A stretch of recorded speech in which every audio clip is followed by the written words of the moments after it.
To achieve the feat that season, Gray also gained national attention, becoming the first player in NCAA Division I history to reach 30 points and 30 rebounds in a game.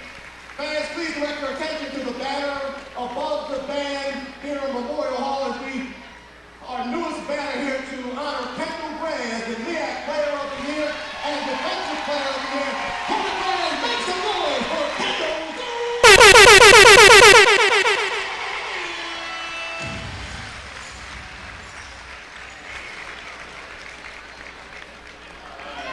I'll make this quick. I just want to say thank you to everybody that supported me in this journey. Anybody who knows Del State is a grind. I just want to thank the alumni, fans, thank my lovely mentor, Miss Six. My parents couldn't be here due to an unfortunate incident, family emergency, but Miss Six is here to take my place. I love them. I just want to say thank you to Greg Jackson. He gave me the opportunity to be here. And Coach Walker, the staff all the way down, Coach Johnson, Coach Washington, Coach Tyson, all the way down to Trainer Casey, just for having me in this position. And to these returning guys right here, I want to thank my beautiful girlfriend, Alexis, and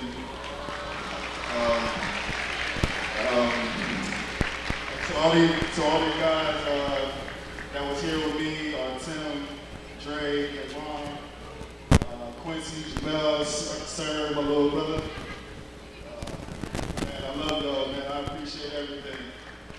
I appreciate it. So, you guys can do whatever you want here. I know you guys may feel like you guys need to be somewhere else, but whatever you want to do here, you can get accomplished. I'm a proven fact of that. So, keep working hard, and the season's yours. And I love y'all. Thank you. Kendall Gray, ladies and gentlemen. I'm sorry. It's to the president and Dr. Harry Williams and Spearpin, Miss Candy Young. Thank you all, Miss Mary. Show some love one more time. Special shout out to the shoes. I love the shoes, player. Look, everybody do a dance. Michael Jackson. Kendall Gray. LEAC Player of the Year. Defensive Player of the Year. All we was missing was the gloves. Oh!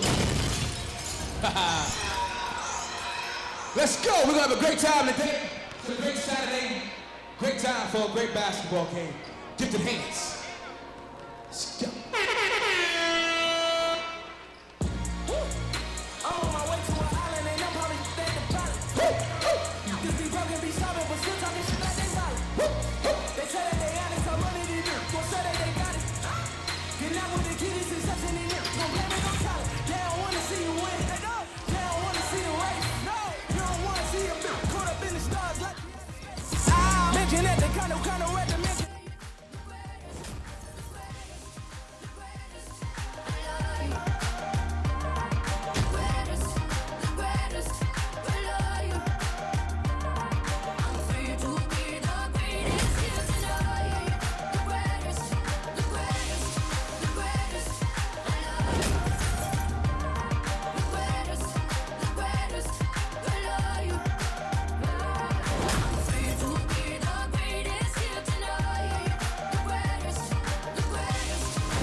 Smoking, no cooking, the hot box. Hey!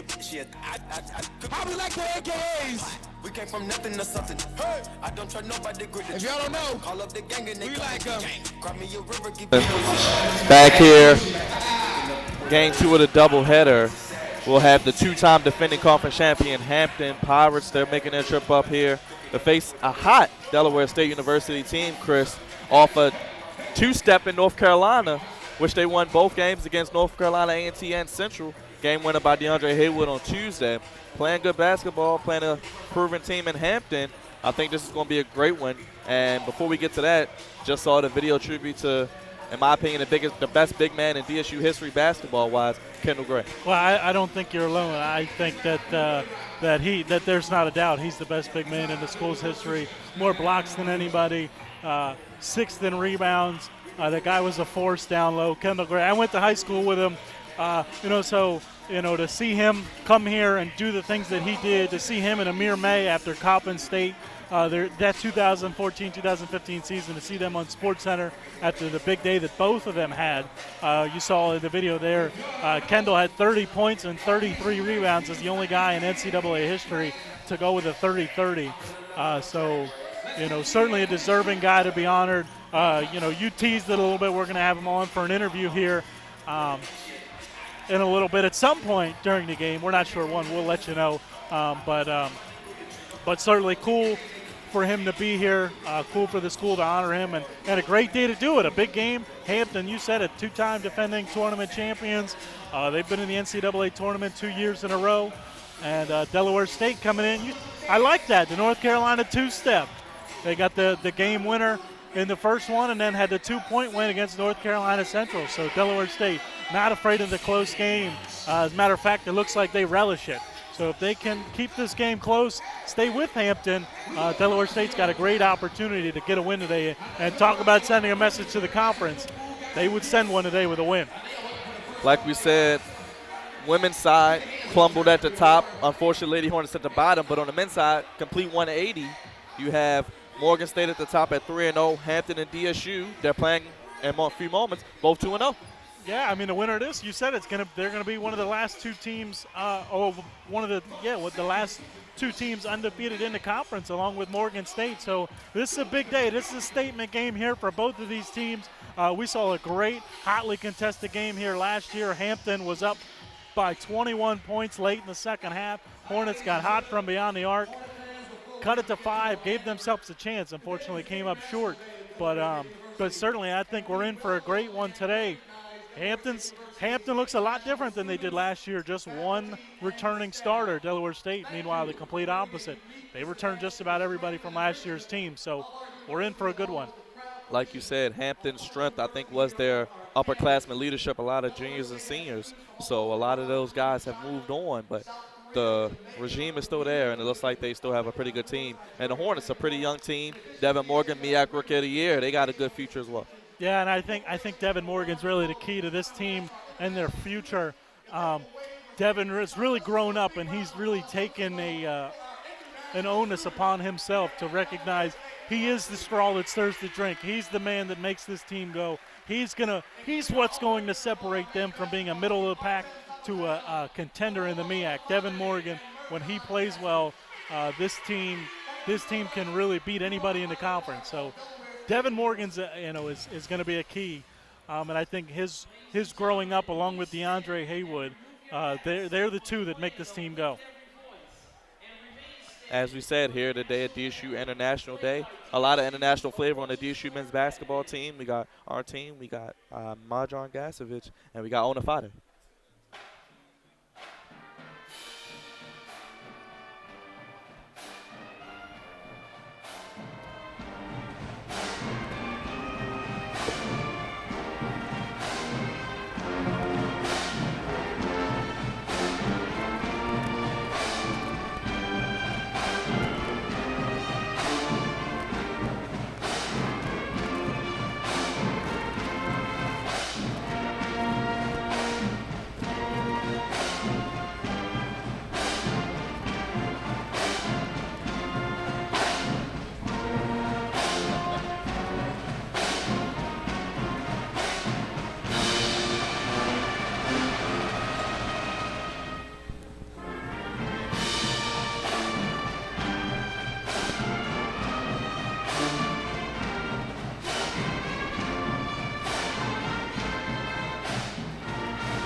Chris. We're getting ready to introduce starting lineups here, but two teams that are playing well. I think two well-coached teams as well. And the series between these two teams, the Pirates are 23-18 against DSU, including a season sweep last year and an 82-61 win over the Hornets in the MEAC championship game in 2015. And they won each of the last 3 meets between the two teams at 6 of 9. And they're 8-8 here in Memorial Hall Gymnasium. Yeah, Hampton, this is a matchup for them that they're fairly comfortable with. They play well against this Hornet team, and it really started with that conference championship you talked about. That was a big game. Obviously, winner of the conference championship goes on to the NCAA tournament, and the Hornets in that game or in that tournament beat North Carolina Central, who at the time was the team. They had won a number of consecutive games in the MEAC. The Hornets knocked them off, and then Hampton took care of business in that conference championship. So this is one that Hampton's comfortable with. They know their pedigree. They know that this is a game and this is a team that they're very capable of beating. And the Hornets, obviously, they're looking for some revenge. They had a couple of opportunities to beat them last year, couldn't capitalize on either of them. I think this is their best opportunity since that conference championship to beat this team. This is the best team they've had. This is a better team, I think, than the one they had last year. And they're going to get their first crack at Hampton, their only crack at Hampton, unless we see them take on each other in the conference championship or conference tournament. This is their only look against this Hampton basketball team.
All right, Chris, we're just about ready for tip-off here. First 5 minutes, your Coach Walker, what do you want to see this team do against Hampton?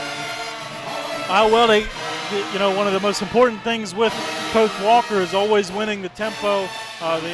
He's one of the only coaches in the MEAC that's going to slow the pace down, going to slow things down. They play a slower game. They win the half court a lot. That's one of the keys to the game for this Hornets team. One of the keys to this game, the last one, control the tempo, win that battle. If they could do that, they give themselves a great chance to win it. Take and make the three. Kevon Waller, 50% from beyond the arc, the leader in the MEAC in three-point percentage and one of the leaders in the country. Waller and the rest of his team, they rely heavily on the three. And number two, both of these teams typically win the turnover battle, even throughout non-conference play. Both of these teams are very good in the turnover margin. They both like to win it. That's going to be a key factor in this game. Who are your impact players real quick as well? Impact players, Devin Morgan for the Hornets. Talked about his experience, his growing up as a sophomore. He's the straw that stirs the drink. He's what makes this team go. And as for Hampton, it's Lauren Cooks. He's the only returning starter from that team that went to the NCAA tournament last year. He's their leader. He's what's going to be the key for them to win this game. Speaking of keys, there's one there. Hornets forcing a turnover. Haywood gets it back. He's going to take it all away, and he gets fouled. And they'll probably call that on the floor. Haywood was looking for some help there in transition, didn't get it. And fortunate to get a foul called there. But yeah, you said it right off the bat, forcing a turnover. That's what they're good at in this half court. They are very good. And Artem knocking down a mid-range jumper. Artem playing well, as you see, now a starter, part of this rotation of Hornets. Yeah, out of Russia, the 6'6" kid, I really liked him last year as a guy off the bench, but he's emerged, jumping into the starting lineup and playing some really good basketball. Three-pointer is no good. by Morrow. Morrow, just a freshman, but he's the leading point getter on this team, averaging 15 a game. Jermaine Morrow is going to be the man to watch for this Hornet defense. They got to keep their eye on him. Morgan likes that shot. It's no good. As you see Morgan with a new number this year, number 22. Shot is no good there.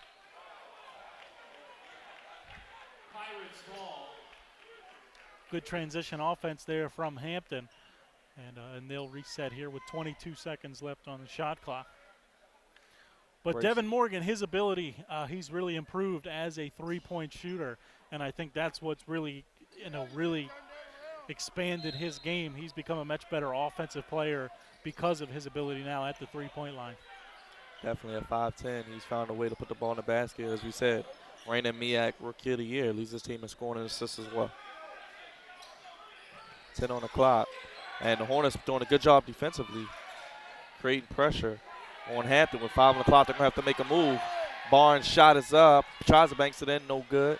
It's going to be fought forward and taken in by Waller, another young player who's grown up, and now he's a consistent starter as well. Yeah, and his big key is that take and make the three. He can knock it down.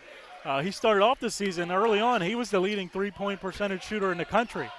So he's a guy that everybody circles in their scouting report when they play the Hornets. Here you go, Chris. Here's one, and it's good. He's seeing triple, and Chris Moore right on cue there with the three-point call. And he is so smooth with that shot. He loves it. He's a great outside shooter, and he's calm, collected, and poised when he gets his opportunity. He's an excellent three-point shooter, and you see it there with his first look. Hornets out to a quick 5-0 lead. Bracey's three, this time it's good, and the Pirates needed that. Good answer there from Hampton, and beating this Hornet zone and able to get themselves an open look at three. Much like we saw in the first game, a little bit of a press, but the Hornets doing a good job breaking it, getting in half court. Looks like it's going to be a kick ball, and it is. Yeah, the Hampton men, that wasn't as intense of a pressure as we saw from the women.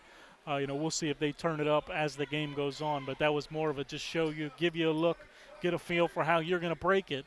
But Hampton, just giving another look to the Hornet offense. Hard 10 from 15, a little too strong, and Morgan fighting for it as he comes into us in our living room. Knocks into us. And it results in an extra possession for the Hornets. Morgan saved. And that's what you're looking for, high energy player. Those are the extra possessions. If you can create, they win basketball games. Morgan getting it done, gets it out to Waller for three. No good. And we now have our monitor on a lean. Yeah, Byron, this is my second year announcing the men's basketball games. It's the first time I've had somebody come into our laps like that. I didn't really move. It's right into your living room, but talk about front row action. The poised Byron over here, cool, calm, and collected, not phased. I usually don't move till it's too late, so that time I just was fortunate, I guess. He came at you. You should have caught him, Byron. You got to help him back up. We're Hornets, Byron. You got to help him back up. You need to do a better job. I got him next time. 7-3 to score. Hornets quickly out to a great start offensively, by the way, Chris. Yeah, they look really, really good. I mean, this is what you expect out of a team that's 2-0. They look confident. This is much more confident group they appear to be than what we saw last year. This team believes in themselves and what they're doing. And I think Coach Walker's message is really beginning to sink into this young basketball team. Lawrence Cooks answers back with a three. It's a one-point game. And Cooks, he's that senior leader. He's the guy that they're going to look to for answers if the Hornets stay out in front. Cooks is the guy that's going to need to answer for them. Haywood with 6 has to go. 16 minutes remaining in first half. Haywood from way downtown. Too strong. Kind of the worst possession we've seen early on. Yeah, absolutely not a great look there. But Haywood, that was close. He had the look. That's not the worst shot you'll ever see with the shot clock running down, but definitely not the best. Bracey with a two-pointer in the paint, and Hampton takes their first lead of the day, 8-7. And we're off to a pretty strong pace as well.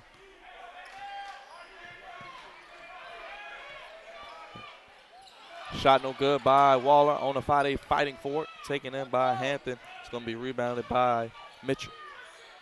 And he comes back the other way. Goes up off the glass. No good. Waller brings it out. Gets to the Morgan. Morgan drives. Gets it to Haywood.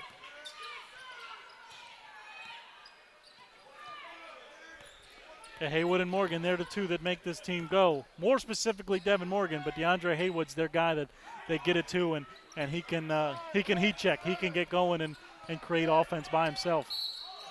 Morgan draws the foul, and that's what he does, his ability to shoot. Once he puts the ball on the floor, they have to foul him. Yeah, attacking the chest of the defender, getting in and creating a foul called. And so the Hornets look good early so far, Byron. Definitely look good. Down 1 point, but the offense has flowed well. Tempo is key with them. And like you said, confidence is key. You see it with this team, and it starts with Devin Morgan. Yeah, I mean, it does, and he's, like I said, his maturity, his growth from last year, even towards the end of last year, and now into this year has really shown this team has consistently gotten better as he's gotten better. He's really unquestionably, like I said, the straw that stirs the drink. But they've got other guys. DeAndre Haywood, like I said, he's their guy that they can throw it to. He can go get a bucket. Tim, he's a great mid-range shooter. Kevon Waller can knock it down from the outside. Tomoa Onafade, he can play. He's a big guy who can play big down low. You know, Onafade standing at a 6'9", out of Nigeria. So he plays big. This team, the thing I like about this team is everybody's got their role. They know what their role is, and they perform well in their role. And that's why they were able to go on the road and get a Big East win over a team like St. John's. And now they've opened up the MEAC season 2-0. And, and now playing with one of the best teams in the conference. Well, Coach Joyner needs to watch it. He was halfway to the court, onto the court talking to the refs. Coach Joyner, I remember, if you remember, those NCAA tournament runs. He's an animated coach, so he may want to watch it. The refs kindly walked him back. May have told him, "Don't do that again. We'll tee you up." Yeah. The refs don't like that. They, you've got a coach's box for a reason. That's your area. But he is. You said it. He's an animated guy, and and he's going to let the refs know if there's something he wants them to pay attention to, or if he's disgruntled with a call or anything like that. Coach Joyner will let them know. Play resumes here. Hornets down 7-8. 14:40 remaining.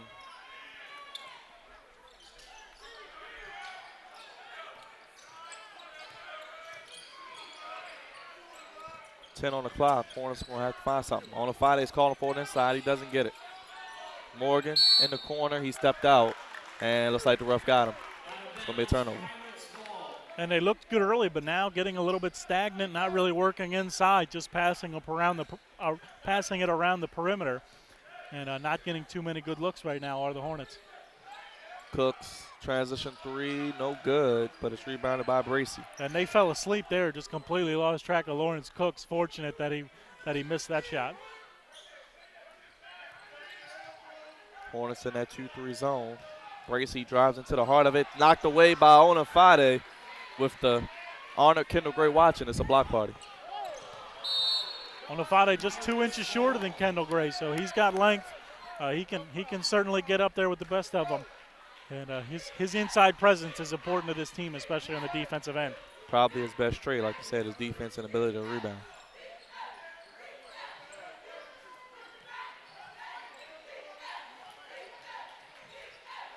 Drive inside, and there he is, Chris Morrow, the freshman. Yeah, and like we talked about, he's the leader in points on this Hampton basketball team. He's a key piece. He's their guy that can go get it. Career high 27 this season against William and Mary. So certainly a guy that can get going very quickly. Just a freshman. You see Waller maul Merrill right out the way. And Onafade skies in, hooks it up, and in for the big fella from Nigeria. Onafade with the 2. And Onafade, that's what he's great at, getting Got to get the rebounds and the putback. Demolo Onifade, good job there. So the Hornets down by 1. And right back at you. Marrow for 3, Chris. And with Lauren Cooks, Jermaine Marrow, these guys can knock it down from the outside. That's, it's dangerous with a 2-3 zone against a good three-point shooting team. If they stretch you out, they can get themselves some open looks, and Hampton knocking them down so far. Morgan drives in, flips it up, no good. A little bit too strong. But he gets it back, puts it up, no good. Marrow with the rebound. Shot is knocked away by Artem. Great transition defense there from Artem.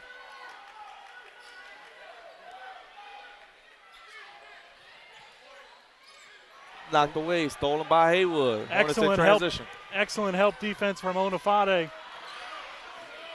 Haywood a little too strong there, but that was great help defense by Demolo Onifade. Marrow back the other way, stops, pops, no good. Knocked away, Haywood gets it over to Morgan, and he'll slow it up. Great presence of mind there from Haywood, saving it, but knowing exactly where he wanted to go with the ball, not giving Hampton the ball back.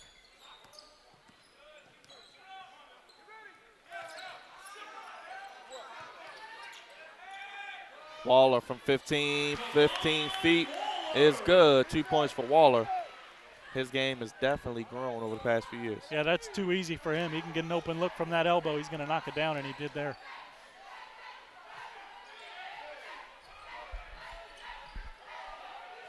Looks like Joseph Lewis will check in. Next day ball. Marrow weaves his way inside, and he's heading to the line for the old-fashioned three-point play with the left hand, Chris. And he's an excellent player. He can shoot, he can get to the basket, and he's making his presence felt early with some quick buckets for this Hampton team. And it's not often you see a team that's been to the NCAA tournament 2 years in a row to come out and their best offensive player be a freshman. But Jermaine Morrow is that for this team. In addition to reigning as Miss Delaware, she will represent the first state and compete in the Miss USA pageant this summer. We are proud and honored that our new Miss Delaware, DSU's Mia Jones, is joining us today. Hornet fans, those of you who are able, please stand and show that special DSU love to Miss Delaware 2017, Mia Jones!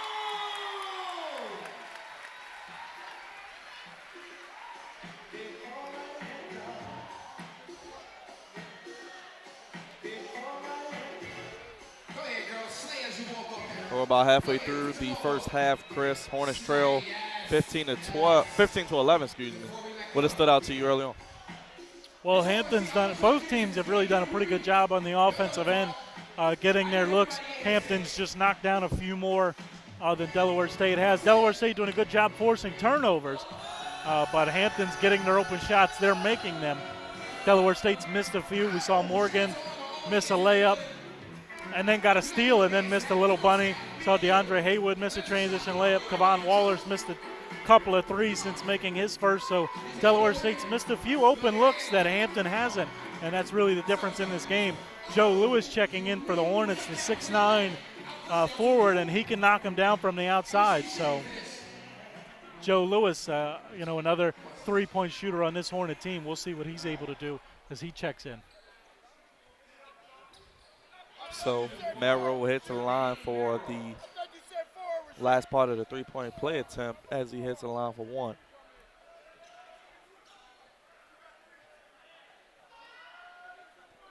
And Marrow sinks it in. And it looks like the Pirates will stick with that press.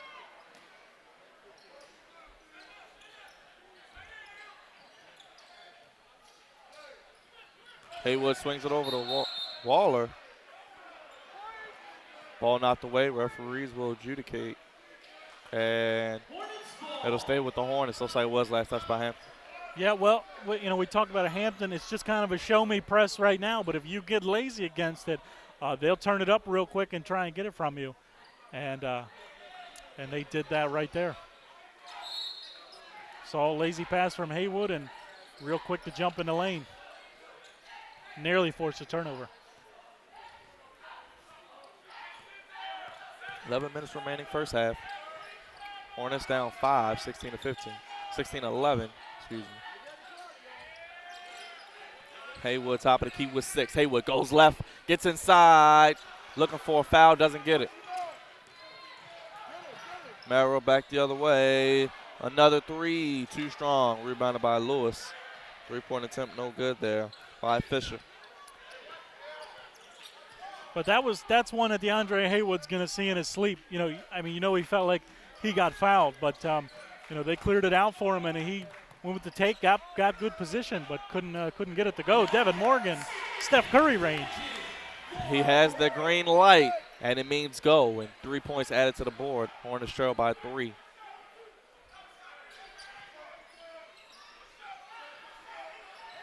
And as we say, Chris, just team goes as Morgan goes. He's going to have to get it going. And great passing inside. And it's finished with a slam dunk for Charles Fisher.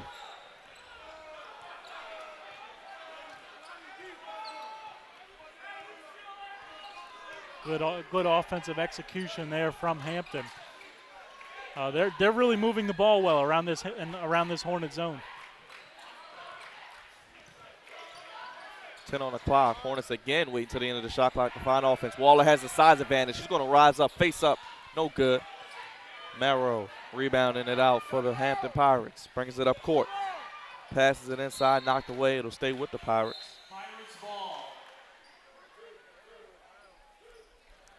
And Delaware State, they looked good on offense early, but they're really starting to struggle right now, not going inside enough. Without Onifade on the floor, that gets a little bit more difficult. They've got 5 shooters on the floor, so but they're going to need to try and work inside out against this Hampton team. Speaking of shooters, Artem checks out. Razor checks in.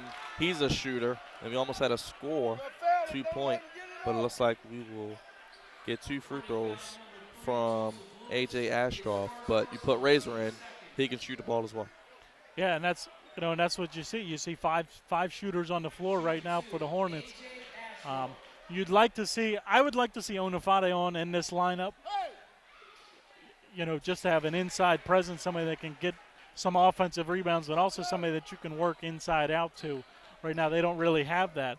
They're going to rely on some guys on some pick and roll screen action to try and get open looks on the outside. So now a little bit more pressure from the press. We got full court man-to-man. Morgan breaks it, brings it up. Pass inside to Lewis. Great job there, not forcing himself into the charge. Razor just in. Razor rattles it in for 3. Dana Razor. Triple. Hornets trail by 2. Well, they got out in transition, got inside, worked it out, and making the extra pass was Waller.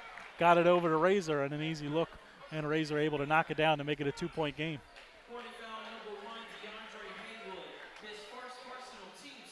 So foul on Haywood, 3rd team foul. And at 9:05, 2-point game. As you said, Chris, a lot of back and forth early on. Yeah, 19-17 teams going back and forth. Hampton just with a little bit of a slight edge right now, but certainly nobody looks like they're pulling away. Merrill drives inside, gets it inside to Mitchell. Shots no good. Lewis skies in for the rebound, all 6 and 9 of them. Surprised there to not see a foul called on the Hornets. Morgan with the crossover, stops, pops, hits, probably was fouled. And you talk about a tough shot over Merrill. I think Morgan showed him, hey, I was the Rookie of the Year last year. Let me show you what I can do. Merrill probably on his way to Rookie of the Year this year. Yeah, that's a good point. This might be something that Devin Morgan's taken a little bit of pride in, knowing what he was, last year, like you said, and what Jermaine Merrill certainly looks like he's on his way to this year. Definitely. So we got to travel, another turnover by Hampton, and the Hornets will have the ball. Tied up at 19. Hornets look really intense. This one looks like it means something to them. They, I think they know what this game could mean for them and the message they could send to the rest of the conference, getting a win today. Hampton was picked to finish 3rd, both the men and the women. The men were picked to finish 3rd as well. And the Hornets, like you said, to go on the road in North Carolina, win 2 games. And if they can come home and get this win now today, they'd be sending a real message to the rest of this conference.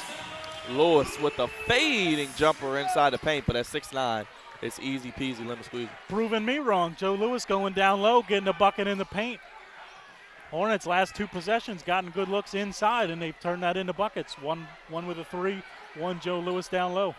Hornets take the 2-point lead, 21-19, and great defense as they knock it away. We'll get 12 on the shot clock to stay with the Hampton Pirates, but we'll get a timeout. And Hornets, as you say, intensity revved up. Yeah, I mean, and you can feel it with the crowd, too. I mean, everybody's into it. This is an important one. I think everybody's kind of aware of what this Hampton basketball team is in this conference. They're one of the favorites. They're one of the heavyweights. And so for the Hornets, coming to this one, playing well early.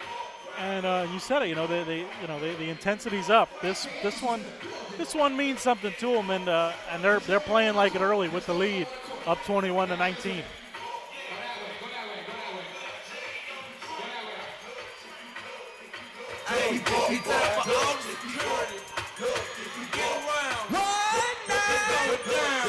Let's go! Well, Chris, we're all tied up here. The Hornets up 2. They played well. What do you think of that if they've done so well to get the lead back? Well, I think their effort on the defensive end's kind of ticked up a little bit. They've been doing a better job on the defensive side, and they've been making their open shots a little bit more consistently. And they haven't gotten – I know Kevon Waller made a 3. Devin Morgan had the 3. Outside of that, though, I mean, they've been doing this inside with some mid-range jumpers going down low. So this isn't typically what we see out of the Hornet offense, but they're getting after it down low, and it can really benefit them later in the game if they can continue to get after it down low. The three-point line will open up even more, and they can really start to open this game up on the offensive side of the basketball.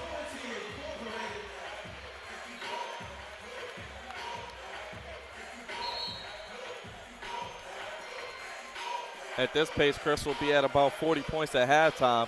You like the pace? Well, I mean, it's working right now. It hasn't been too out of control. And the Hornets are taking a lot of shots down deep into the shot clock. Hampton, they look like they're trying to speed it up a little bit more, but both teams seem to be comfortable at this pace, both playing pretty well. So, certainly nothing to complain about if you're playing well as a team. 2 on the clock. Merrill's going to have to fire. And he almost knocks it in, but an offensive rebound there by Astroff, and he gets it back. It's going to be a jump ball. Let's see what the possession arrow points. It's going to be Hornet basketball. So great job, active hands down low. You got Lewis, you got Waller, you got some size down there. Well, they did a poor job at first with the allowing the offensive rebound. You've got to know where the shot clock is on both sides defensively, so you can get in position for the rebound for when the shot goes up. But some great recovery defense, like you said, and they're able to get away with it and get a stop. Cooks with the foul on Haywood. Haywood posting them up. So it'll be Hornet ball, 7:09 remaining, first half. And I really like DeAndre Haywood's offensive game. He can take you off the dribble. He can shoot from the outside, and he can go inside as well. I really like DeAndre Haywood's game on the offensive side. He's really an important piece for this team because when they're struggling, they can get him the ball, get out of the way, and he can get after it. 7 minutes remaining. Morgan working one-on-one. Gets it to Haywood. Haywood swings the Waller. Waller thought about it. Swings it back. Morgan from 15. Too strong. But as you said, Haywood, the senior of this team, the veteran leader, and the presence on this team as well. Yeah, I mean, and that's his role. His role is to be the scorer and be the leader. So we get out of bounds called on Hampton. Though great defensive possession on that last one from Hampton. Jermaine Morrow doing a good job on Devin Morgan so far.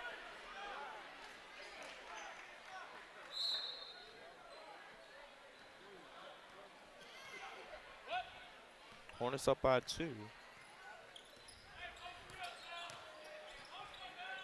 Lewis still in the game, is on a foul, he's on the bench. Haywood in the post, he likes this matchup. Ball knocked away by Cooks. And Haywood using that, the rim as a blinder, gets it up, and he is left-handed, finishes with 2. Hornets up by 4. And you see the man on him, Lawrence Cooks, the one guy returning. He's the one guy that's seen DeAndre Haywood before.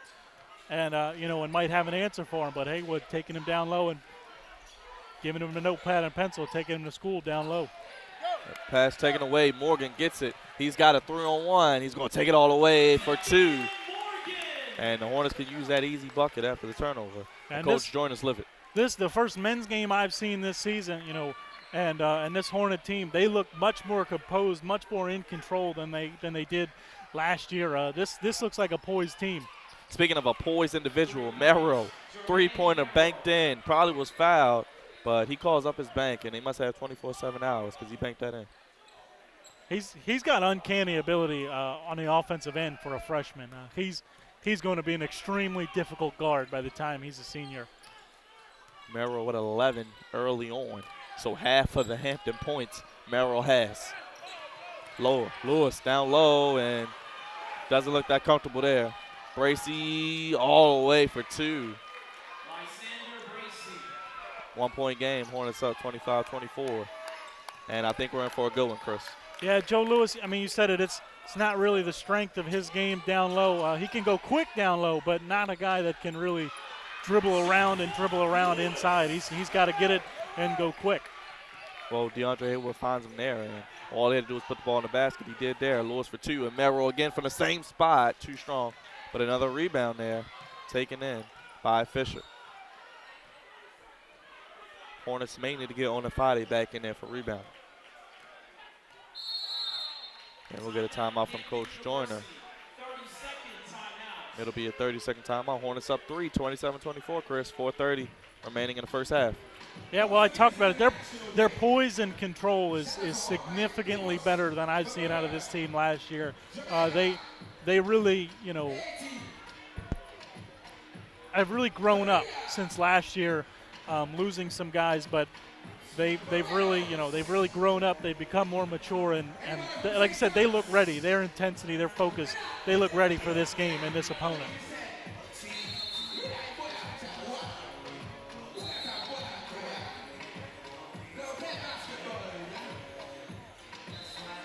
One dance, got a Hennessy in my hand.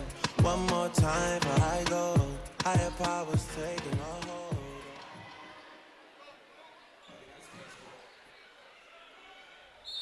Well, action ready to resume here alongside Chris Moore and Byron Dixon. Game 2 of our doubleheader today. Lady Hornets fell earlier to the Lady Pirates, but the men holding their own early on, up 3. And we're going to have a charge. Great call there. Razor stepping in on Cooks. That's something that won't show up in the stat sheet, Chris, but it's important. And that's, as I told you, they look much more composed, much more focused. And Lawrence Cook, the senior leader on this team, going to come out of the game. I believe that's his second foul. So that's important for the Hornets. That's the leader. Now you can start to really attack this team. That's one thing this Hampton team is missing, the senior leadership. Great back cut there, but Haywood couldn't handle it.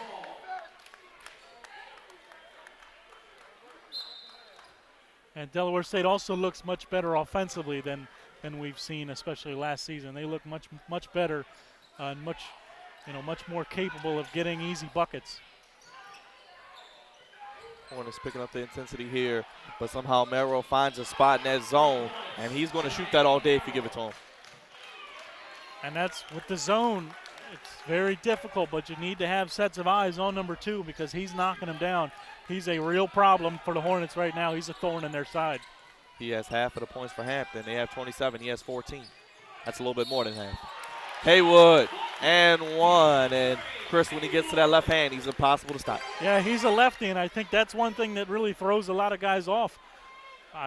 His ability with that left hand, not one you typically see, and it's because he's left-handed. So, that's really a strength of his. Like you said, when he gets going with the left hand, it can get inside.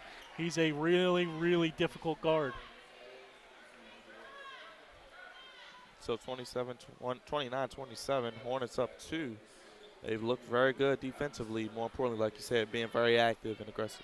Yeah, I mean, there's a lot to be encouraged about with this Hornet team, not just the 2 wins in North Carolina, but now coming home and playing a great first half so far against this Hampton Pirates team.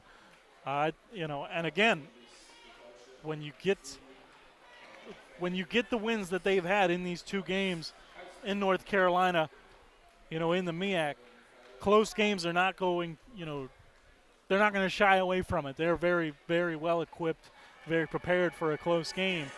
So they're in control right now, got a lead. And if they can keep that, really just keep this game going the way that it is. We talked about the lack of senior leadership for this Hampton team. The Hornets only have one senior as well, but it's still a lot of the same guys you saw last year. DeAndre Haywood, the one senior on the team, but Joe Lewis got time last year. Kevon Waller got time. Dana Razor, Devin Morgan, Tavaka Leon, all these guys got time last year, in these games. And so now this year, they don't necessarily have the senior leadership, but they definitely have the experience. So this game is, these close games are nothing that they're going to shy away from, nothing that they're going to fear.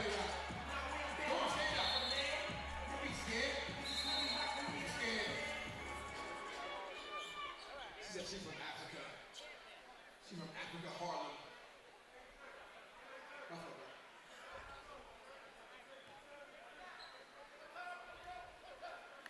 3:35 remaining in the first half. Haywood heads to the line. Chance to complete a three-point play. No good. 29-27 will stay the lead.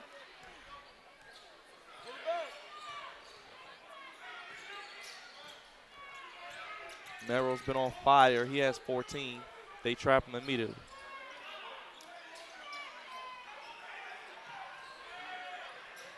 $10 on the clock. Hampton looking for something, and it's going to be a travel. And there saw a little bit more activity out of this Hornets defense than Coach Walker got to him. Let him know if you get lazy in the zone, Jermaine Merrill is going to kill us. He will knock down the shots from the outside. He has so far, so they look much more active on that possession and definitely swinging over to Jermaine Merrill's side.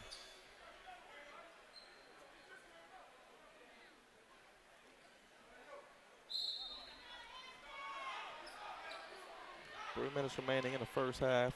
Hornets have played well offensively and had a strong half on both ends of the floor. Merrill single-handedly keeping Hampton in the game with his ability to shoot from the outside. Lewis, he's played well. Waller again, he's played well from out there, and it's easy as clockwork. Waller for three. Kevon Waller doing what he does, spotting up on the outside. They find him. He's got a little bit of space. He will knock it down. Hand down, man down. Hampton may want to get a hand up.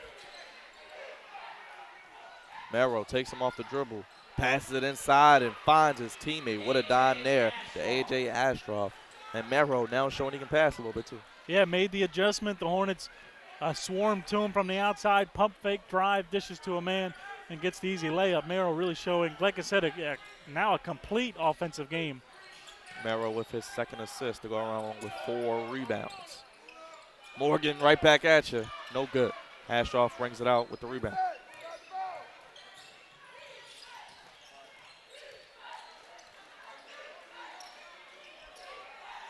Bracy met by Razor and Haywood, and a foul's called. Razor doesn't like that one. Hornets a good trap there, but a good job by number 33, Bracy, able to hang on and draw the foul. Bracy only a sophomore as well.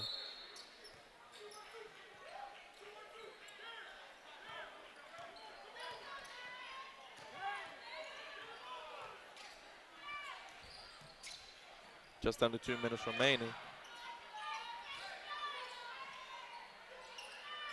Barnes gets it, puts it in, and just like that, Hampton only trails by 1, scoring on their last 2 trips. And Jermaine Merrill, you see the difference he makes. The Hornets trying to shade over to his side, trying to make sure he doesn't knock down that three that he's been so hot with, and Hampton really taking advantage of it. Haywood looking for something met by Merrill. Let's see if he can get back to that left hand. He goes inside to Waller. Waller with the height advantage, and just a little bit too strong there. And Merrill, just when you thought you've seen it all from his game, he takes a charge. You know, I mean, first time I've seen Hampton this season, but it looks very clear who the best player on this team is, and it's a freshman. And also, let's add he's a great actor, too, because he sold that a little bit.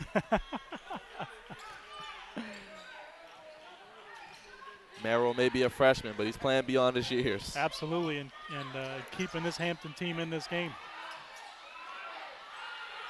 Hampton doing a good job with interior passing. Unable to finish there is Fisher. And DSU still 32-31 as we're under 1 minute remaining in the first half. Pretty good pace on both sides. And we'll get a timeout here by the Hornets. Coach Walker wants to talk it over. Yeah, and a good idea knowing this is probably going to be your last offensive possession. You want to get a good one. And so Coach Walker going to get the timeout. But Hornets, I mean, really, they've been the better team. It's just been about this man, Jermaine Merrill, keeping the Hampton Pirates in this game, and he's been a very, very difficult guard for this Hornets team.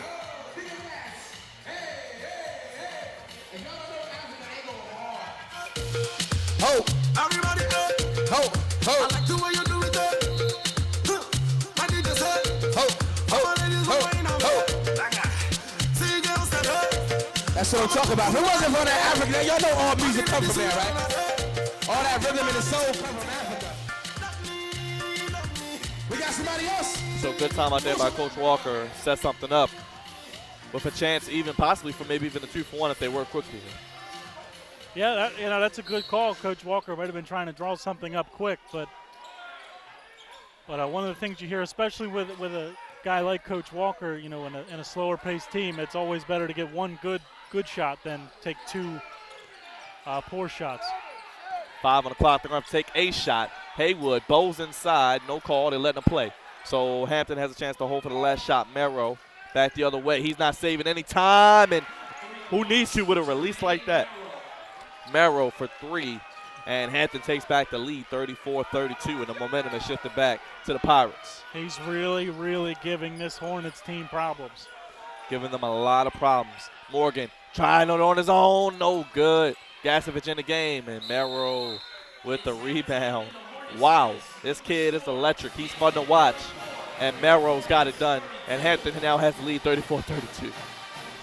Yeah, I think it's more so Jermaine Merrow's got a 34-32 lead with the way he's played. Delaware State, though, I think they've been the better team. They just have to find an answer for that young man because he is flat out giving them the business right now. With 34 points in the first half, Merrow has 17 of them. I'm not great at math, but I think that's half of them. He's been playing very well. Like I said, the Hornets have played better collectively, but Merrow showing his greatness. Yeah, and the zone, I mean, the Hornets, they play the zone defense, but it's right now it's allowing Jermaine Merrow to get open looks because you don't have one guy solely focused on Jermaine Merrow. And so he's able to kind of slip through the cracks, get himself open, and the Pirates have had no trouble finding him, getting him the open looks, and he's had no trouble knocking him down. Well, Hornets trail 34-32. We'll be back with second half action right here on DESU-TV.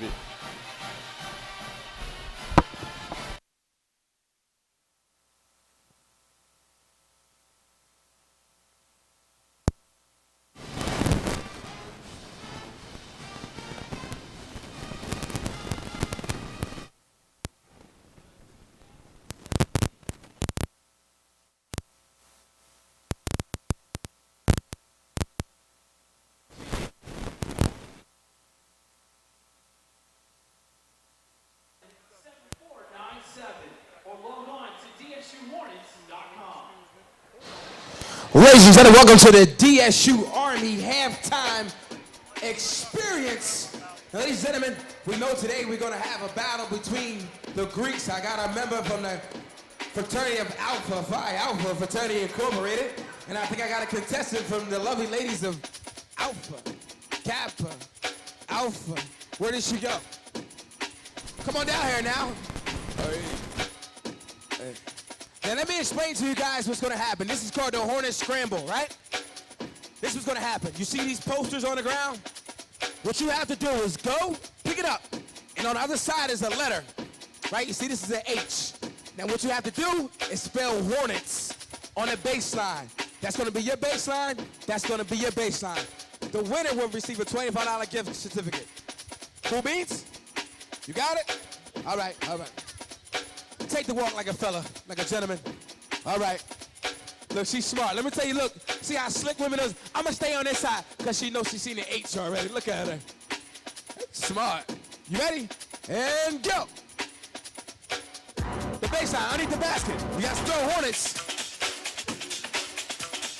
Pick it up, pick it up, pick it up. Pick it up, pick it up, pick it up. Pick it up, pick it up, pick it up. Pick it up, pick it up, pick it up, pick it up.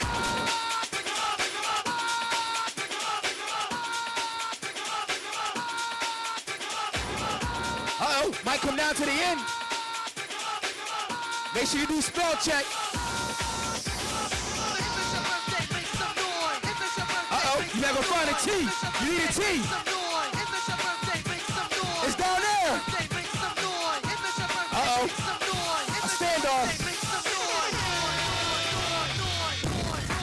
Uh-oh, stole him. Oh, got him. Got him.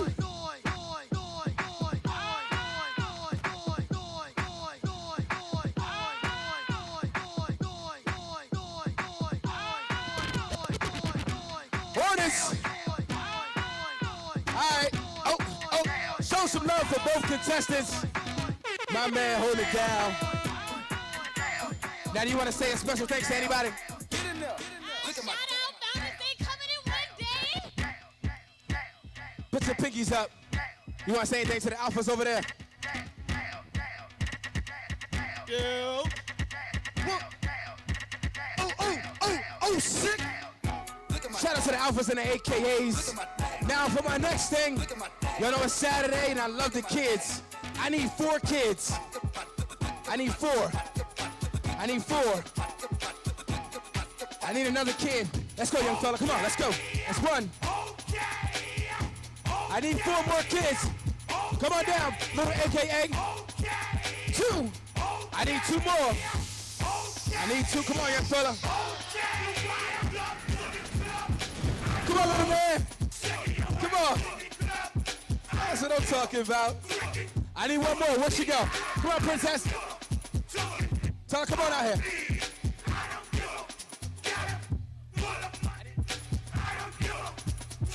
What's her name? Come on, princess. All right. All right, here we go. Let me explain to you guys what's going to happen, okay? This is called the Hornet musical chairs, right? The DJ Give the Hand's going to play music. You got to dribble the ball around the chairs. When he stops the music, you got to sit down in the chair with the ball in your lap, okay? We're going to go all the way down till we get a winner. Is that cool? You understand? She said yes. Okay, here we go. Go! Check little man out, though. He's smart. He said, I'm not moving.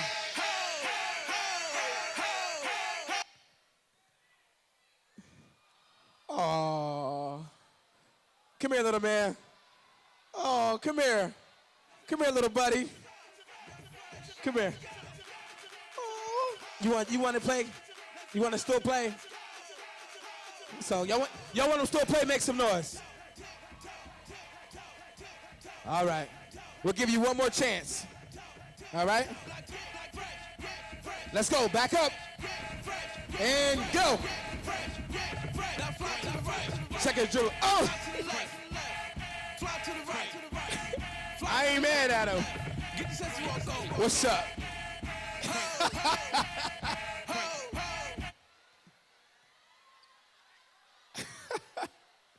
You almost had it, but he was already there.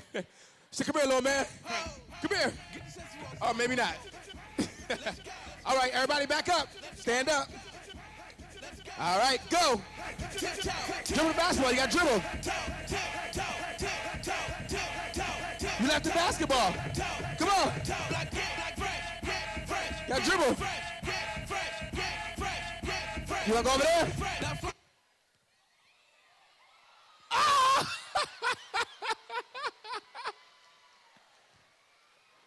Oh, man. All right. So good. Come here, man. Say your name, how old you are. What's your name and how old are you? Terrence, I'm 8. 8. Where your daddy at? His mom and his daddy is 6'7". Good God, I'm 8. What? We need to see birth certificates or something. All right, you ready, guys? This is like the best matchup ever. All right, stand up, little man. You ready? Dribble the ball. Go ahead. You got dribble. Now, don't worry about this chair. Keep dribbling. Go ahead. This way, right here. Dribble around this one. You can't sit down yet. Can't sit down yet. Not yet. Not yet. Yeah, wait till the music stop. Keep going. Party's going all night long. Meet me at the party. You can bring your shorty. We'll be rolling in the party. Party's going all night long.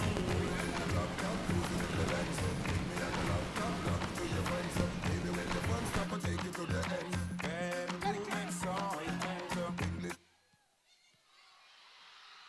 Oh! Hold on. Who was the winner? Do we have a tie? Hold on. Come here, little man. Oh, they got to get up the court. They got to warm up. Come on to the side.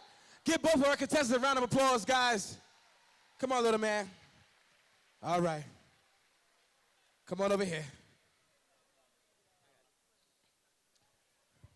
Come here, little Yonsei. You did. Come here, little man. You did awesome. Come here, little man. Look, come here. Look, what's your name? Zion. Come here. How you feel? You had a good time? So on 3, I want you to say, "Go Hornets," okay? Really, really loud, and we'll give you a prize. You got to do it real loud, though, okay? On 3. 1, 2, 3. Go Hornets. You got to say it loud and proud. Say it again. 1, 2, 3. Go Hornets. Amen. All right, go Hornets. All right. Here you go, little man. Make sure you get... Princess, come here.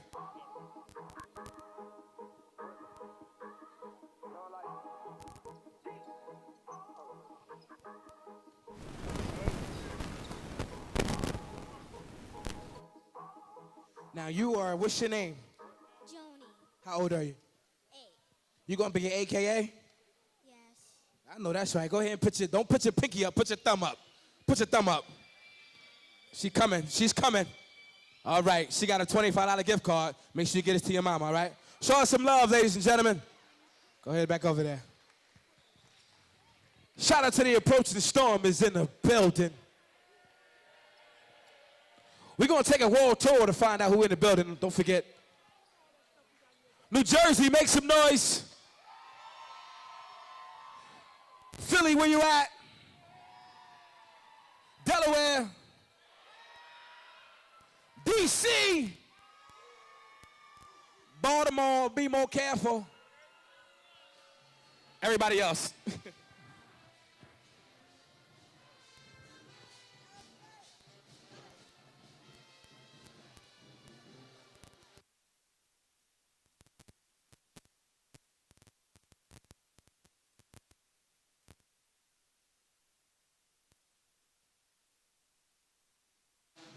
Don't forget, Hairtime was sponsored by the U.S. Army. Thank you for your continued contributions to Delaware State University.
Listen, don't forget, we're gonna have a lot of fun.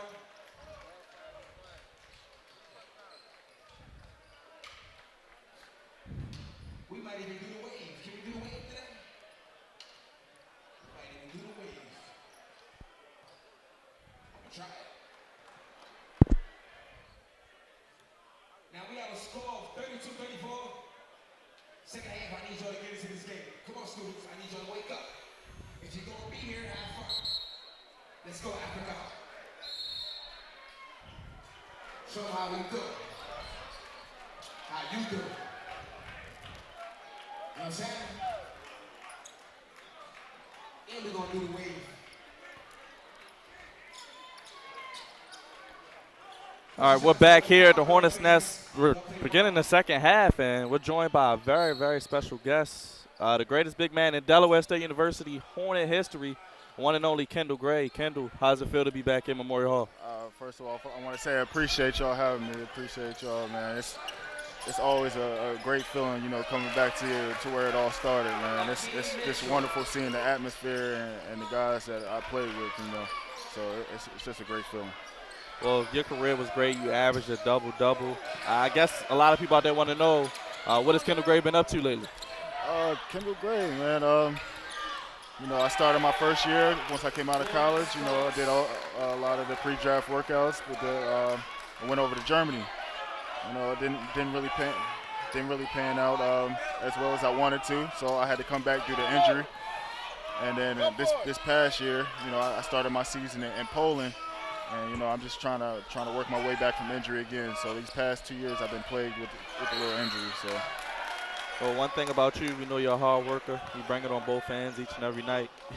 and looking at this team this year, I mean, you were one of the mentors to a lot of guys on this team. What do you like you've seen from them so far? I like them, man.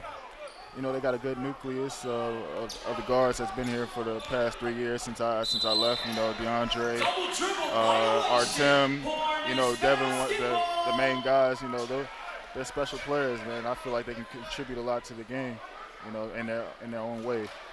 Got you. 38-32, Hampton currently has the lead, but looking at this game, you've been watching from the side. What do you think the Hornets need to do to get back in? You know, we just got to rebound. I see where they're getting a lot of offensive boards, and, you know, we got Demola down there. He should be able to, you know, control the boards a little bit more, strong, physical body. So, you know, I'm looking to see that more from him, just like that rebound right there. And, you know, have Kevon get down there a little bit.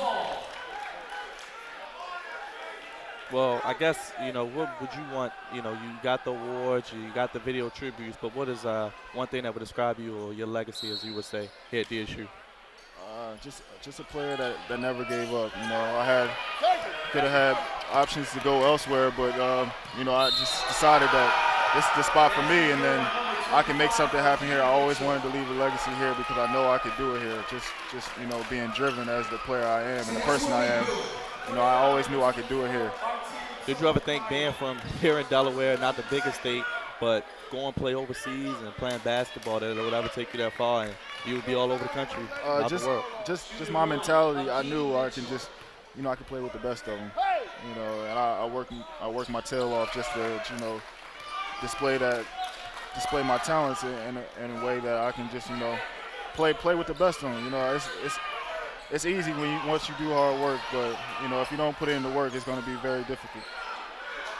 One of the brightest moments I remember from your career was that 30-30 game against Coppin.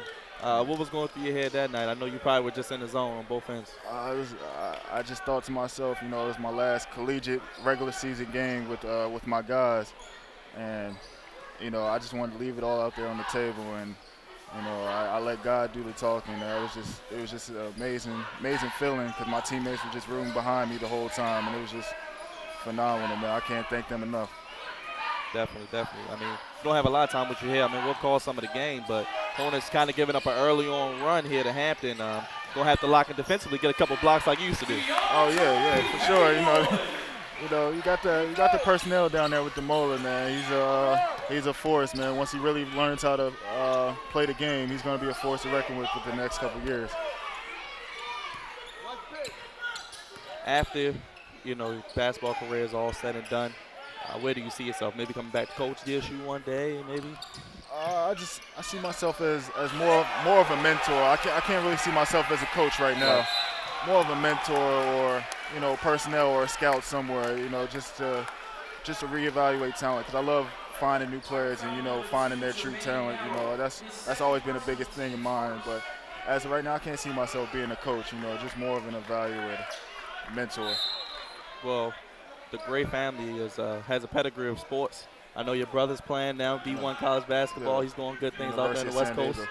Diego. Yeah. How does it feel having that being passed down? It's special, man, because ever since he was little, we always told him he's going to be a special player. And once he really controlled his attitude and learned that he can be something special, he's starting to see now, like it's starting to pan out. And I'm just so proud of him. I just thank my parents for being beside him. My mother, my father, myself, my sister. We just all behind him because we knew he had such tremendous talent. Well, what would be a message? I know the MEAC doesn't always get a lot of attention, but you showed that you can be noticed in the MEAC and go a lot of places with the sports aspect, basketball included. What would be a message or things you would say about the MEAC that helped you? Just find a way to stand out. Just find your niche. My niche was rebounding, and that took me far. Just whatever you're good at, just perfect it, and keep rolling with the punches, man. Like it's gonna be a lot of ups and downs, but just try and perfect your craft as much as you can. That's a good point there, Kendall. I guess looking at the outlook, I mean, you know how Hampton was when you were here. They were one of the powers of the MEAC. This team's pretty young. I know you played all 4 years. What helped you mature and become better at your craft? Just a lot of the hard work. It was a lot easier. I had Greg Jackson as a coach at the beginning, and then it was a lot easier transition once Coach Walker came in because he kind of broke the chains and allowed me to actually play my game. More so than when I was with Coach Jackson. But he just let me go. He let me go, and it was just I gotta thank him. I give him all the credit because he told me he's like you're gonna have to be in the best shape of your life coming into your senior season, and that's what I worked on. Really keyed in most to better my senior season. Dang, gotta play some defense on that one. Definitely. The Pirates are definitely making a run. Yeah. But as you saw, you talked a lot about your support system, your mentors, the people that helped you out here. How important was that for you?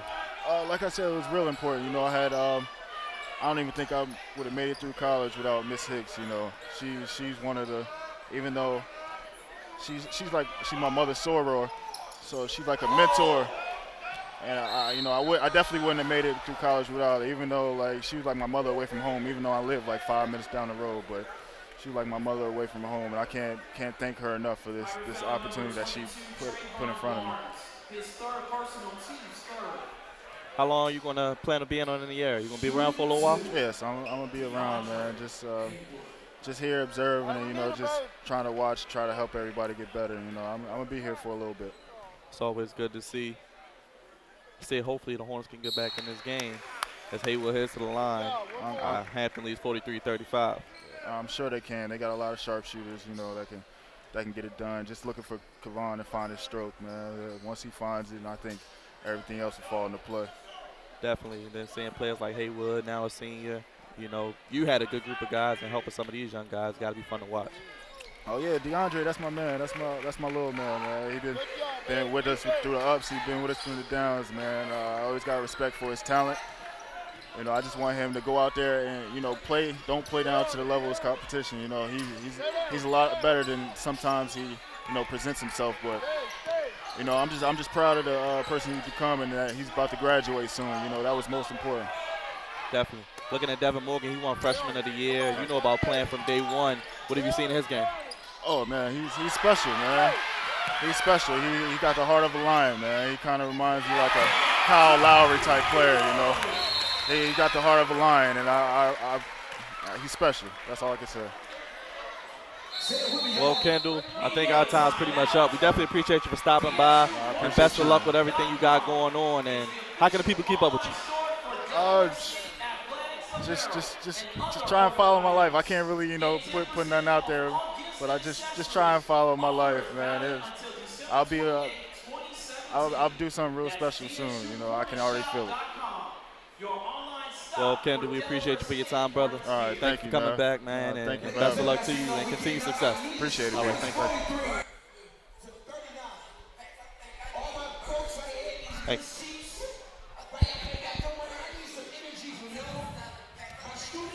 Hornets trail 37-43. We're going to get Chris back up here in a second, but great interview with Kendall Gray, and even beyond the basketball, just a great guy. And I'm going to get Chris back in here. Chris, you know Kendall very well as well. Great basketball player, but I think even a better person. I think one of the great things to have him here is that he's a well-spoken guy. He's not. He's a smart kid. He knows who he is, and it's not. And you see some of his accolades here, but if you talk to him, you'd never know he was what he was here. And even back in high school, because we went to the same high school, he was one of the best players, and he averaged a triple-double his senior year of high school. So everywhere he's went, he's been successful. And he works hard. And like I say, he's a well-spoken, good guy.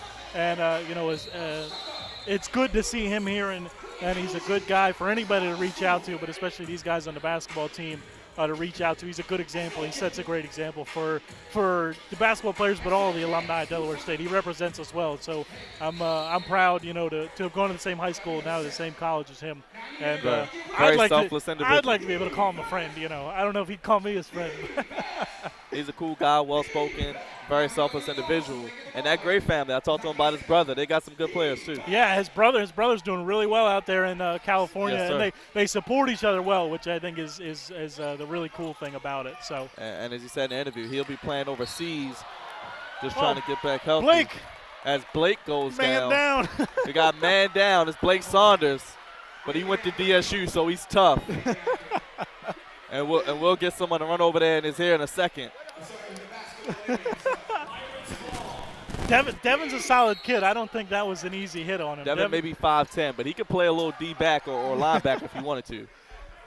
He's a solid kid. How about our Hornets, man? Hampton came out firing. Delaware State, I talked about the poise. They're coming back, down 4 in this game. They're not going away. I talked to Kendall. He said defense. As soon as he said defense, on the 5, they had a few blocks.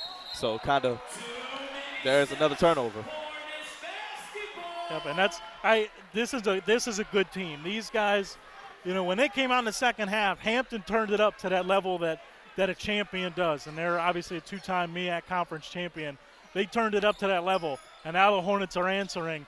Cut it back to 4, 43-39 here. Still time to go in the second half. Kobe Gantz in the game. He's a freshman. What do you think about his game? Haven't gotten to see too much of him, but he seems to really fit the mold of this team. A calm, poised kid, and there he is going, creating a foul. Well, 6'3", another ball handler with good size. Just like he can put the ball in the basket. Let's see what happens with him over the last few games. He'll probably get more time and help out against those teams that like to press. Yeah, and out of Lancaster, Pennsylvania, right around where I was born at. So, tough area, and Kobe obviously making the most of it. And so now he's, like I say, he seems just from the little bit I've seen from him, he seems like a calm, poised kid, which is what the rest of this team is.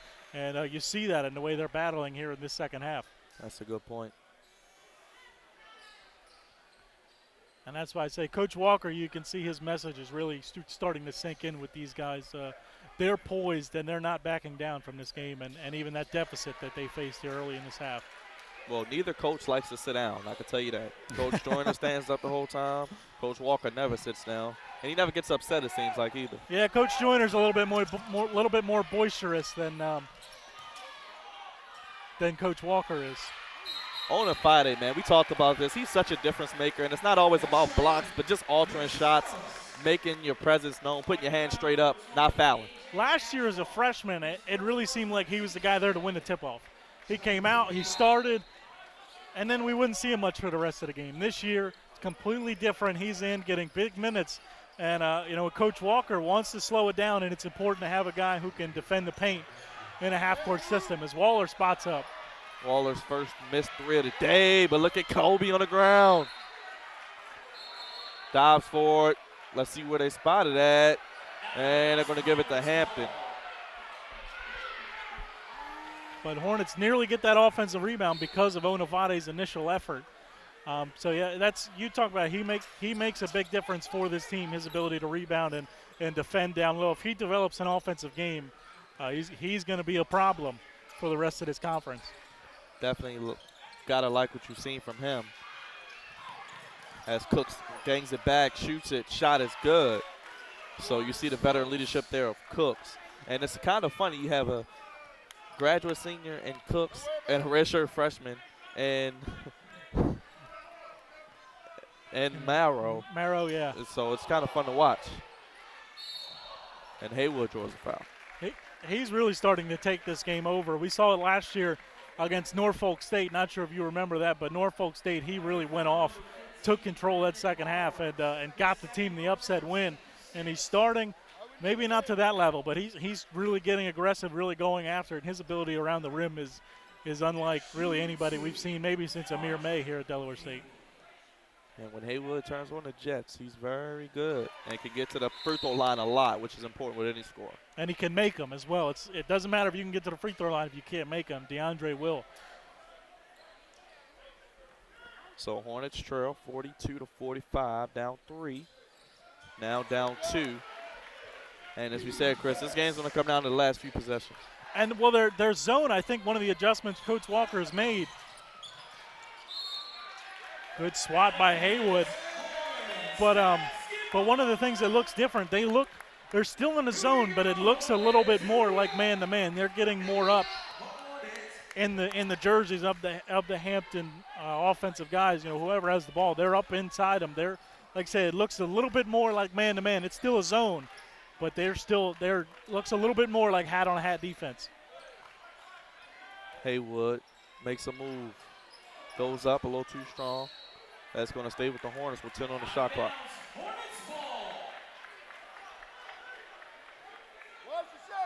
And Haywood not afraid, and as long as he's got a matchup he likes, he's going to take it. 8 on the clock. Morgan will make a move. He's going to drive in, flip it up, knocked away. And it'll stay with the Hornets with 3. But now if you're the guys, this has got to be one of your best inbound plays. 3 seconds on the shot clock. Still want to get a good shot out of this. There is time, but you have to be aware. Throw it up to Onafade maybe. But what a better option there. Gives it to the freshman, Colby Gantz, and he'll have an opportunity for a three-point play as he banks it in. I think they drew up a great play then. Well, you know, it's funny because, you see Haywood and Morgan, they both run out to the left corner, and everybody follows them. And a good find there from Waller to hit Gantz. Gantz knocks it down and gets the foul call. No, I don't think that was drawn up, but certainly turned out well for the Hornets. And Gantz makes his free throws. That'll help you stay in the game as well. And now the Hornets take back the 1-point lead as we're at 13 minutes remaining in the second half. Hornets' defensive intensity definitely has ratcheted up this second half. And look at Haywood, all into it. Creates the steal. Onafade gets it. And the Hornets, you see active hands. They're reaching not just in the passing lanes. They're going after the ball even when a ball handler has it. They're getting some turnovers, and there Morgan, not a great pass. Morgan with the backdoor pass stolen away, and that's going to be a foul call. Oakley draws the foul.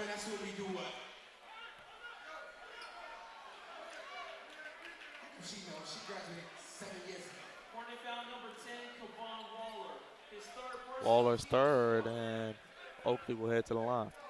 Oakley, the sophomore out of Chesapeake, Virginia. We can make some noise. Shooting 2, Devon Oakley. Oakley misses the first.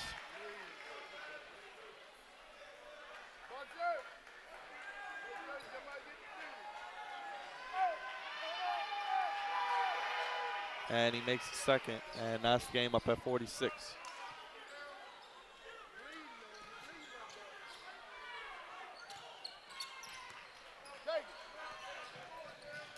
And the Hornets early on in this half really looked. Hampton turned up the pressure a little bit on that full court press, and the Hornets didn't really look ready for it. But they've adjusted well now since then. Both teams, it's the game of runs. With 6 on the clock, let's see what Haywood does. He's going to take the shot from way downtown, no good. Oakley with the rebound. Oakley wisely gets it over to Cooks, and that's a bad pass. Yeah, Cooks didn't handle the pass too well, and Haywood a good job there to go get it. But Haywood, he can make the outside shot, but that's not his game. He's much better getting to the rim, and I think Hampton will take it if he settles for outside shots. Onafade from 15. Let's see if he can take it. If he gets that shot, he will be unstoppable, like you said. And there's Gantz making a name for himself in this game. Yeah, he looks smooth with that jump shot. He's made a couple of free throws, and there a mid-range jumper he knocked down. That's a smooth jump shot right there. And again, calm and collected, even with a hand in his face. Merrill thought he was hit there. Haywood ahead of the pack. Bad pass. Haywood couldn't handle it. It was a good enough pass. Haywood could have made something happen with it.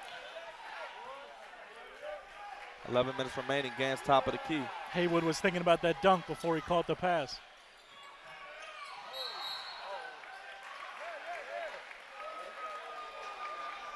Kobe Gantz really being aggressive here as a freshman, drawing a foul.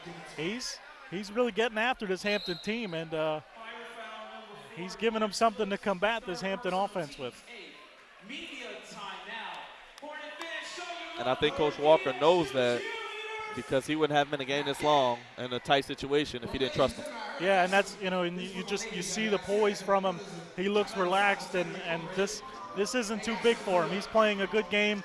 And one of the adjustments we have seen from the Hornets, I talked about, it looks a little bit more like man-to-man defense in their zone, and it's really giving them a better chance here, slowing down Jermaine Morrow. He has not been nearly as effective in this second half as he was in the first. And despite that early spurt from Hampton, Delaware State's climbed back in the front, and now out in front taking the lead. Well, 11 minutes remaining, Hornets up 2. And the Hornets definitely have come back from that run. A team last year, younger, probably would have faltered under that pressure, especially against Hampton. Yeah, last year this was not a game that they would have done too well in. They were good coming back from behind. Last year, talked about earlier, they had the big deficit they overcame against Hampton and nearly won it. But in close games, they weren't always at their best. But this team's different. This team's more experienced, and they look prepared for this. They look ready for this. They're not shying away. They're playing a really, really good game so far here for the first 30 minutes. 29 minutes to be exact. Still 11 minutes to go, though, and we've still got a highly contested basketball game on our hands. Romero was 17, the high man, only Hampton Pirate and double figures.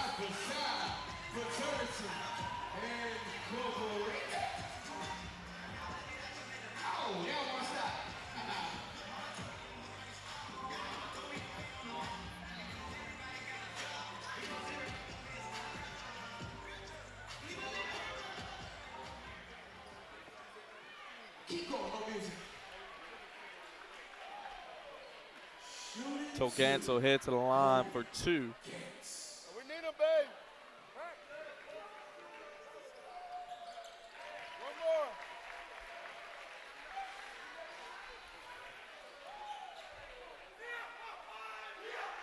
Calm and collected at the free throw line, Kobe Gantz. Not shying away from this moment here in front of a pretty full crowd here at Delaware State and a really good team they're facing. Well, Gantz put the Hornets at 50, up 4 now. 10:58 remaining in regulation.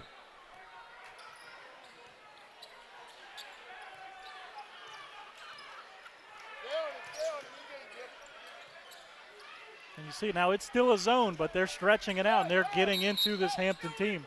Got an illegal screen here on Oku. And they're making Hampton do more on offense by stretching out the zone, getting into a little bit of a man-zone mix, and it's giving Hampton issues.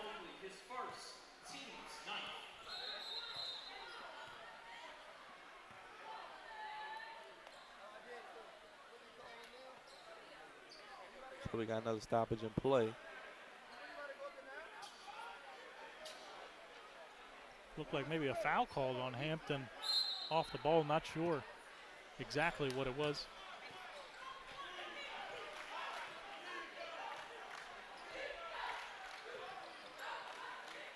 So Hornets up by 4. Definitely have made that run here in the second half after Hampton came out hot. And you see Kevon Waller, he's been much quieter here than we would have expected. Morgan misses the 3, but it's going to be a foul call on the Hornets, and it'll be Pirate basketball. Not sure on who exactly. I believe Waller, he's the one that looks the most animated after the call, so I would So he's got guess 4. him. All right, so we got about 10 minutes left in the game. Right now we're winning, but let's keep that energy up. Well, he's important for this team, even though I was just talking about he hasn't been too active from beyond the arc. The threat is still there with him on the floor, so he's very important. He stretches out your defense. Well, 10 minutes remaining. Coach Walker's going to keep him in, but looks like he may come out because our 10 probably come back in. But 4 fouls, like you said, definitely important to have him in this game with his ability to score and defend. Morrow drives in, fading opposite side. No good. Lewis with the rebound. And you see all the hands swarming to him when he gets the ball. They are fully, they know, they saw what happened in the first half. If they can slow him down, they can slow this Hampton team down and really look like the better team outside of what Jermaine Morrow's doing. Haywood, great post position inside. Yeah. You talked about it, Chris. He's going to post up with the best of them, and he's only a guard. Yeah, he did a great job getting position there against Bracey. Got the good pass inside and was able to get the easy lay-in at the bucket. Haywood using every inch of that 6'1" frame. Hornets lead 52-46. 9 minutes remaining. So much attention to Marrow. Just an easy dump-off pass to Fisher for the dunk. Yeah, he's very aware of what's going on. He's not. It doesn't bother him when a lot of guys come to him. He can make the pass and find the open guy. He knows when he's got 2 or 3 guys on him, somebody's going to be open. Just basic math. And he's done it a couple times today to drive and dump it off to an open man for an easy lay-in. And he does it once again there. Hornets lead 52-48. 8:54 remaining in the second half. Our Tim did check in for Waller there at that stoppage. Let's see how long Coach Walker keeps him on the bench. Gantz getting extended minutes as well. Lewis takes the hoop for 2. That's when you get it to him down low, when he goes quick, he's much better than when he has it for an extended period of time. Lewis with that size, definitely a tough matchup for the defense.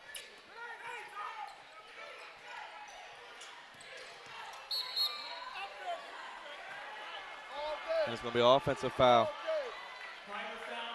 Another illegal screen. Hampton really struggling to get in position, setting those screens. And like I said, that's the Hornets, really closing in on more of a man-to-man defense, closing in on these Hampton defenders. Hampton trying to get more screens, and they're struggling with it. A couple of moving screen violations called against them now. So Hornets trying to possibly break this game open a bit. Up 54-48. They can put another couple buckets up.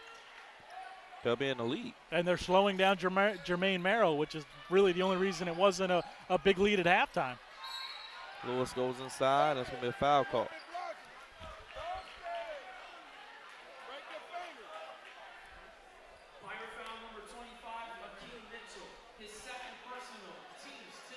And there he is again. Joe Lewis down low when he goes quick.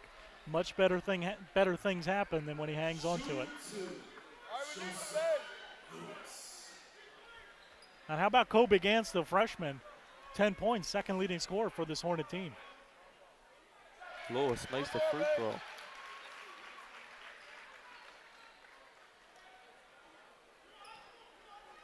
I'm telling you, look at this Hornet team. They really look like a team determined to win this basketball game, which is something much different than we saw out of them last year. They're executing and performing much better than the team last year did. Coach Walker's done an excellent job with this team over the offseason, getting them to where they're at. You can see watching them today why they beat a team like St. John's. Definitely a complete 180 from last year. A lot of inexperience last season, but showing they are ready to take that next step. Lewis altered that shot and gets the rebound.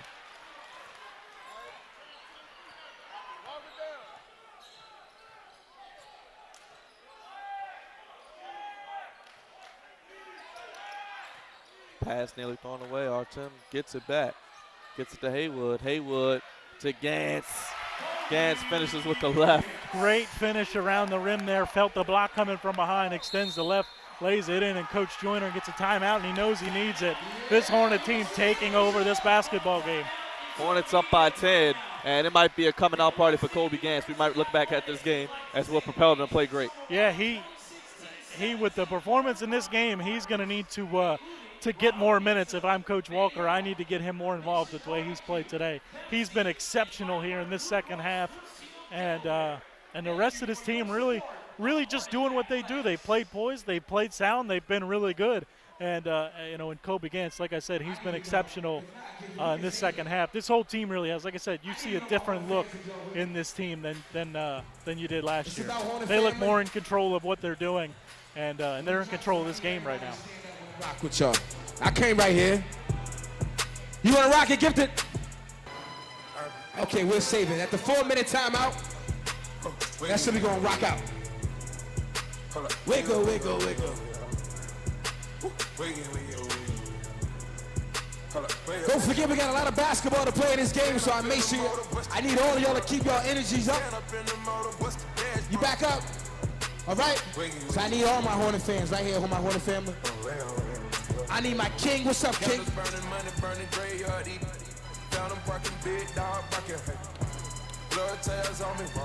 Look like you from Saudi Arabia with this thing on. You know we love the kids here. Shout out to all my alumni in the building. If you're alumni, make some noise. Well, I say I got a lot of ladies. If you got real hair, make some noise.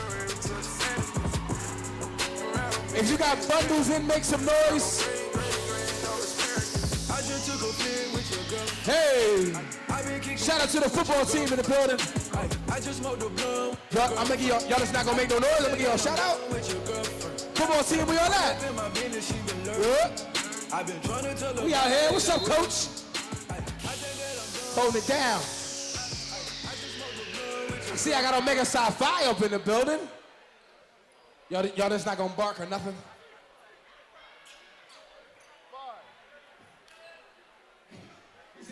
Well, Chris, it's a packed house today. Got a couple people. Of course, President Williams, he's at every game. Got Coach Carter, football team, head coach here as well. So everybody coming out to watch.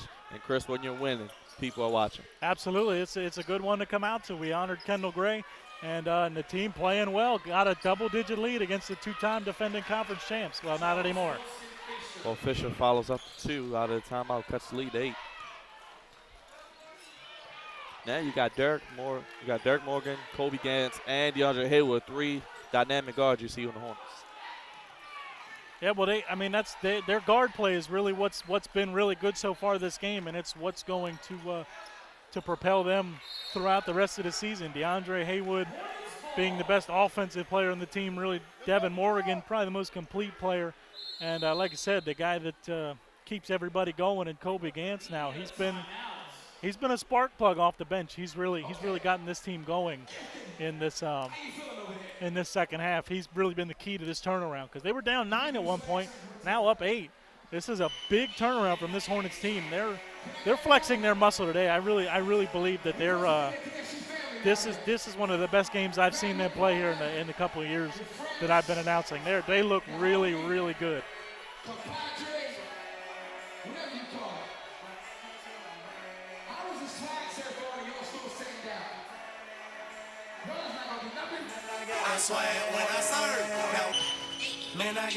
Stand up. Come on your feet.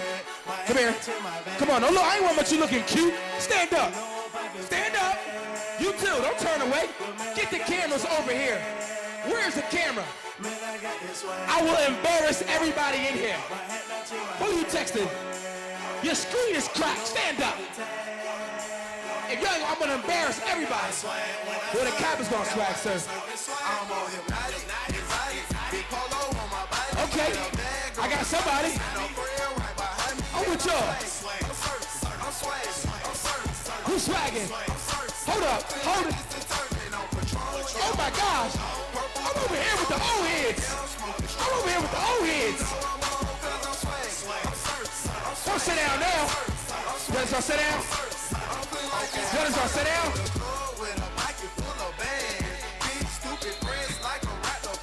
Dr. Amawako, you want to swag surf with me? Come on, Dr. Amawako. You going to swag surf? No. He said, Blake, you know I don't swag surf.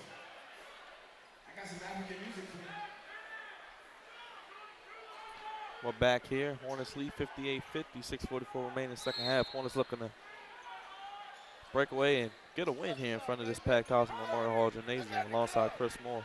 5 on the clock. Morgan's got to go. Gets it to Haywood with 3, with 2. Throws it up. And Fisher with the rebound. And good job there by Gantz. Saves it almost, but goes to Hampton. Gotta love the effort, though. And that's the last thing you want to see, Merrill get an easy 2 points. Yeah, well, you like Gantz's effort, but he was unable to finish it, and it gave Hampton numbers, and they got the easy transition bucket. So you like the effort, but it ended up hurting them in the long run. 6-point game, 58-52. So we're at 6 minutes remaining. Hornets up by 6. 10 on the shot clock. Hornets have to find a way to get a bucket here. Momentum is shifting. With 3, Morgan, they need this. No good. Fight for the rebound is taken in by Hampton. It's going to be a foul called on Lewis.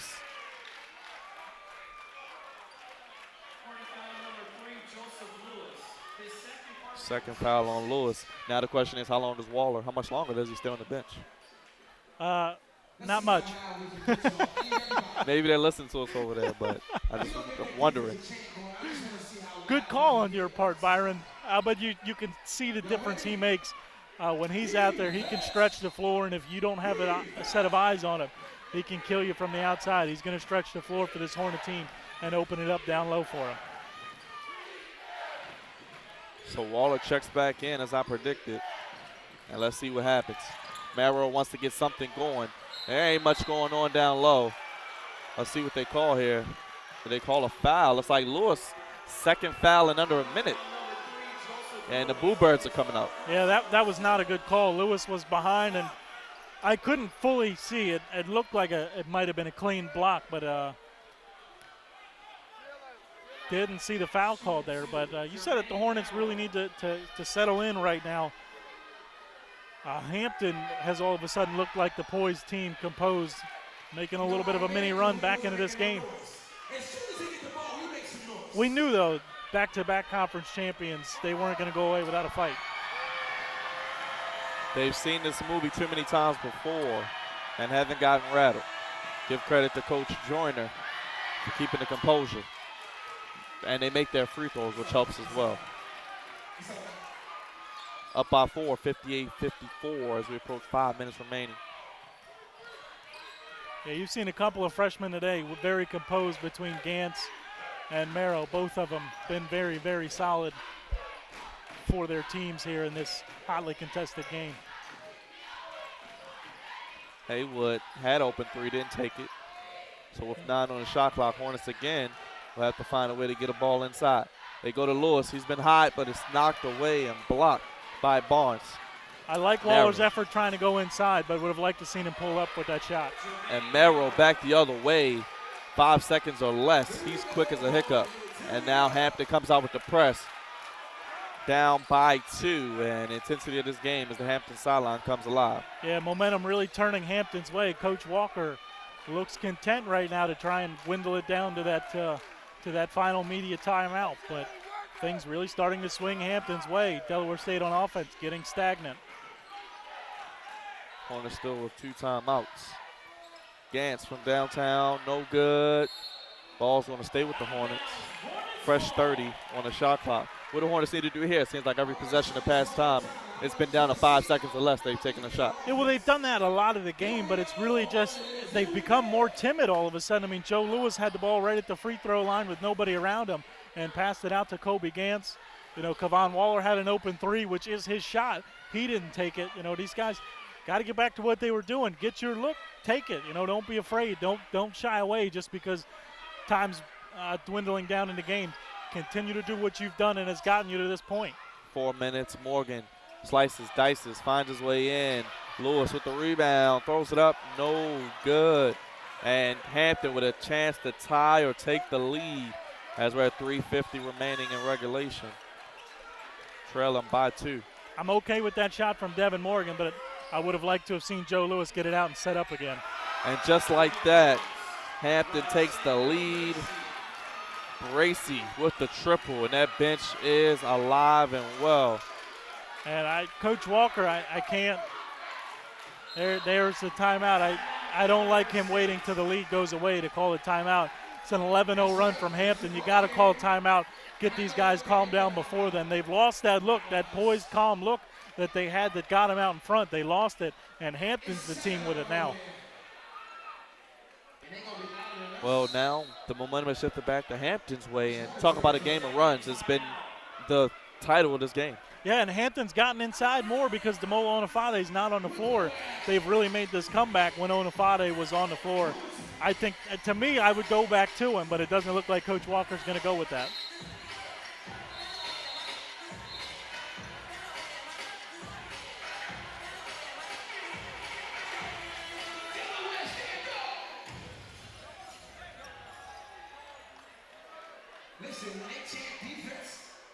So the Hornets are going to look to get that intensity back on defense. Still plenty of time in this game. No need to rush. Yeah, and just a one-point game, they're right there, but just offensively, you'd like to see things go back to it, to what they were doing. Lewis with a good move at the high post, but unable to finish.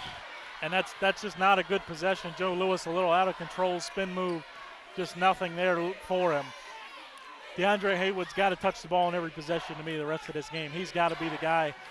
He's a closer. This is his time in basketball games. I've got it. If I'm Coach Walker, I'm going down. I'm going down with DeAndre Haywood with the basketball.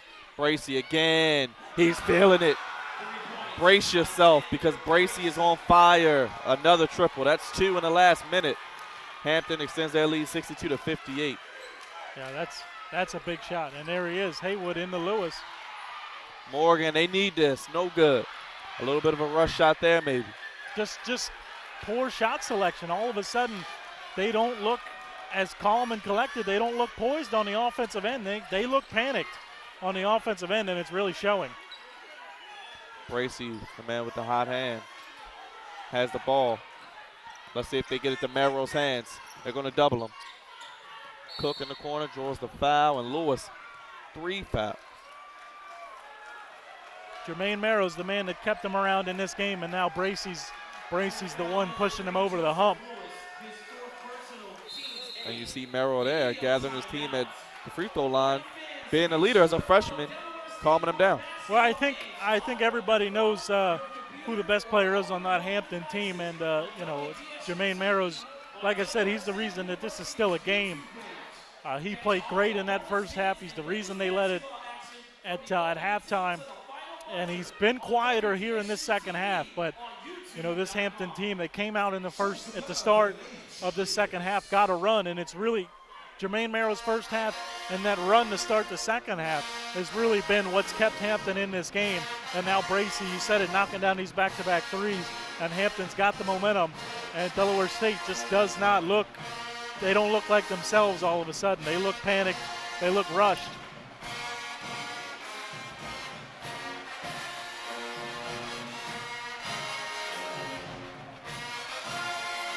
Oh, 2 minutes remaining. Down 4. Hornets definitely need to get stops.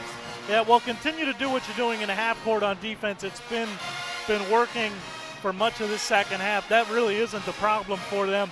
It's offensively, they're just taking poor shots. Like I said, for me, I'm going down with the ship. I'm going down with DeAndre Haywood with the basketball in his hands. But, with that said, there's other guys on this team. We talked about the depth of this team. They're very good in a lot of places. Devin Morgan can make shots. Kevon Waller, if he gets the open look, he's got to be willing to take the shot. So guys have to be willing to step up, and they've kind of shied away from it here late in the game. And it's really it's lost them this lead at this point in the game. Well, Artem will come in for Lewis. Got a little bit of foul trouble. And Cooks will head to the line. Makes the first. His team is poised, calm, cool, collected. And Hampton in the double bonus as well, so every foul now is going to give him 2 free throws. And he makes both, so extends the lead to 6 with 2:14 remaining. Hornets need a bucket here. Gant still in the game.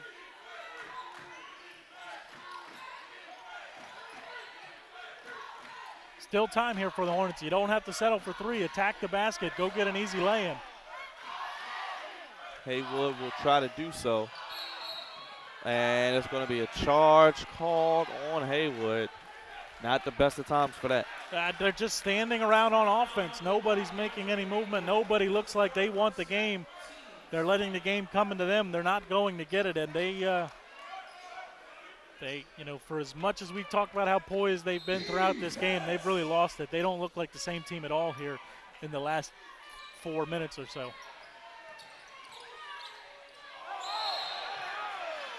And fortunately, they get a double dribble on Cooks. A rookie mistake or a freshman mistake there by him. Yeah, and you said it, fortunate is definitely the word. But now it's about, can you take advantage? They have to do something on this possession. This is the biggest possession of the game right now. Couldn't have said it better myself. They need a bucket here in a worse way. Gantz, let's see what he does. Almost throws it away. Waller to Artem for 3. They need it. He's got it. A little international love on International Day. The Russian showing poise, not afraid to take it. I thought Waller would take it, but he made the decision, goes to Artem. And Artem only down 3. They don't need to foul, and they don't have to take another 3 either. No, but they are certainly putting the pressure on Hampton. They've gone full man-to-man now. Bracy drives in and rises. No good. Waller altered that one. Waller showing why he's back in the game before fouls. Hornets down 3. We're at 1 minute remaining. And now the crowd will rise to their feet. At this point, every possession in the game is the most important one. Morgan. There it is. Talk about important. Devin Morgan, the most important bucket of the day. The triple, and the crowd comes alive, and Bracy calls a timeout. Well, Chris, there you go. Devin Morgan loves playing the Hampton Pirates. His best game of this season last year. He scored over 30 points against Hampton last year. He was the reason that was a game. He was the MEAC Rookie of the Year, and a big reason for it was his game against Hampton. And here, the biggest shot of the game, Devin Morgan. That young man's got ice water in his veins. He's not afraid of the moment. He knocks down a big 3. We're tied here. Under a minute to go. Well, you talk about being the big time, playing the big time moment, not being afraid, and just having an unmitigated goal to go and take that shot. The straw that stirs the drink. I wouldn't necessarily call him the best player, but he's certainly the one that makes them go. They take their cue off of him, and that was a big shot. That was huge, but I've seen this movie before. Hampton's been in this situation before in this building where they led late and Delaware State closed the gap. Now, it wasn't tied last year in this situation, but Delaware State went on a run to make it close. Coach Joyner, this is a poised group. Hampton is not going to fold. You need to protect the three-point line. If Bracy gets a 3, you can live with it. If Bracy or Merrill gets a 3, those are the only 2 things I can't see happen. Or Lawrence Cooks. If any of those guys gets a 3, then you have a problem. But if you can avoid that, then you can live with it. But, man, what a basketball game we've seen so far, and we've still got 44.5 seconds left of it. That's one of those shots that after he makes, even Coach Walker has to sit down and regroup. But tie game, this is what we wanted, Chris, close game. 44 seconds remaining. And Odin Fade back in. Great move by Coach Walker. Knows exactly what he's looking for. Needs to protect the rim. The Mo Onifade comes in. And now you might force Hampton to shoot an outside shot here with Onifade in the game. Crowd on their feet at this moment in the game. Even President Harry Williams up. He should be the first man up, in my opinion. Him and our AD Skip Perkins. 64 all, 35 seconds remaining. This is what they live for here, folks. Merrill falls. They're going to call a travel. Yeah. That whistle was late, but it was the right call. He waited a little bit, but that was definitely a travel. Merrill slipped and fell. So now 29 seconds remaining. The Hornets can take a shot for the win. I would wait. If you wait, the worst thing that happens is you go to overtime. Don't shoot early and give Hampton an opportunity to win this game. Especially in transition with a missed shot. Yeah, and Good time out here. yeah, absolutely. Calm everybody down. Three guys am I looking for to take this shot. Number one on the list, DeAndre Haywood. I know Devin Morgan's the clutch guy, but Haywood's the senior. You know he wants this moment. He's not going to shy away from it. DeAndre Haywood's the first guy I'd look to. Backup option is Devin Morgan, because we know how clutch the kid is. And my third option, I might go with maybe 5 seconds, try and get a shot up, and sneak Waller somewhere to get an open three. If they take away Haywood, and Morgan, you might be able to sneak Waller with an open three, and we know he's cash money from that part of the floor. So, again, I'm looking for the best play Coach Walker has drawn up, and I would look forward for Haywood, Morgan, with maybe a secondary option to Waller. But this is what you live for. You said it. This is what they live for. This is the moment that all these guys woke up this morning they wanted to be in. Well, it's been a game of runs. Hornets came out a little slow, then they came back, and Hampton came back, then the Hornets came back, then Hampton came back. More drama than a modern-day soap opera, but good job here by the Hornets not faltering, down as much as 8 with under 4 minutes to go. Yeah. Coach Walker didn't call the timeout. Team was calm, collected like he was. Let's see what they draw up here. And how big now was that double dribble called on Lawrence Cooks that gave the Hornets the ball when they were down 6? Tim makes a 3 out of that, off of that turnover. That is turning out to be a huge, huge turnover in this game. As you see the young man in the highlights, Jermaine Merrill, been exceptional in this game. Bracey, he's been big from beyond the arc, knocking him down. There's his first one that got Hampton their 1-point lead. Well, Chris, as you said, 20 seconds remaining. Let's see if they hold for the last shot, which they should. And look at the 3 here by Tim that tied the game up. Yeah, I thought Kevon Waller was going to be the man to take that shot, but instead Tim. So Haywood with Gantz, Morgan, Tim, and Waller. The 5 for the Hornets that are on the court. We're at 11 seconds. They're going to hold for the last shot, folks. It's in the freshman's hand with 8. He's got to make a move. He gets it to Haywood. Haywood's going to look to be the hero. Haywood drives left, gets it to Tim for the win, and it is a foul call. So loud you can't even hear the whistle, and he'll go to the line with a chance for a walk-off free throw. Yeah, I didn't hear the whistle at all. I thought Tim just lost the ball and everybody stopped. And a good call by you to notice the foul, but Tim now, I don't think he's afraid of this moment either. Tim just needs one, and then you've got to close it out and play defense. Well, he'll be the campus hero if he makes at least one of these. Misses the first. And I think, like everyone's saying, the pressure of a free throw. And we get a timeout here from Coach Joyner. One of the easiest shots in the game. Yeah. With everyone watching to win the game. Yeah, at this moment it's not so easy because the butterflies are racing, your hands are trembling, and like you said, you've got everybody on you. And I think one of the things about it, you might have seen the crowd telling everybody to be quiet. I'd rather have noise if I was a shooter because with it being quiet, you just know. You can hear a pin drop and you know everybody's watching you, with the game on the line. But if you're Coach Walker, you hear about this sports psychology all the time. Coaches in this situation will tell their team, when player X makes the free throw, this is what we're going to do. They never say if. They say when, in this case, Tim makes the free throw, this is how we set up to defend. And if you're Coach Joyner, I've got a plan on him making it. I've got to draw the play that can get me a look at maybe half court to try and win the game. You can't plan on Tim missing it. But if you're our team, it's just a matter of taking that deep breath and making your shot.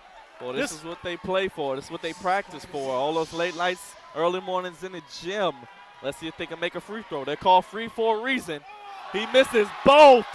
And we're going to be heading to overtime. Well, we got free basketball, Chris. 5 more minutes of action right here on WDSU-TV. And just like we see on the monitor, we got stunned faces all around. He missed both of them. Pressure-packed situation. We're going to hit the overtime. They'll put 5 minutes on the clock. Free basketball on WDSU-TV. Yeah, and that's the kind of thing that swings momentum towards Hampton's way.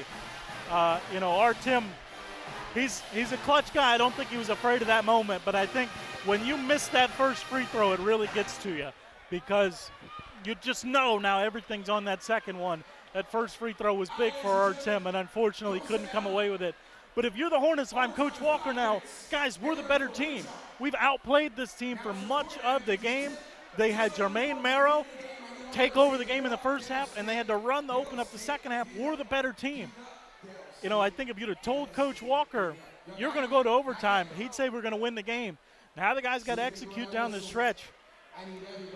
This is obviously, without a doubt, the most important moment of the, important 5 minutes, maybe of the season. This is huge. This is a huge 5 minutes for both teams, but especially the Hornets.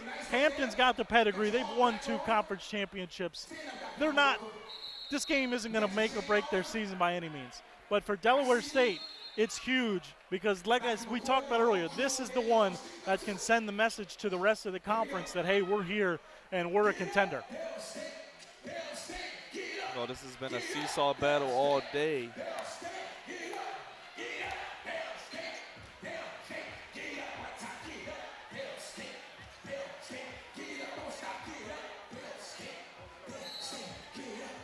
So we'll have 5 minutes on the clock. Ona Fade, the jump ball captain.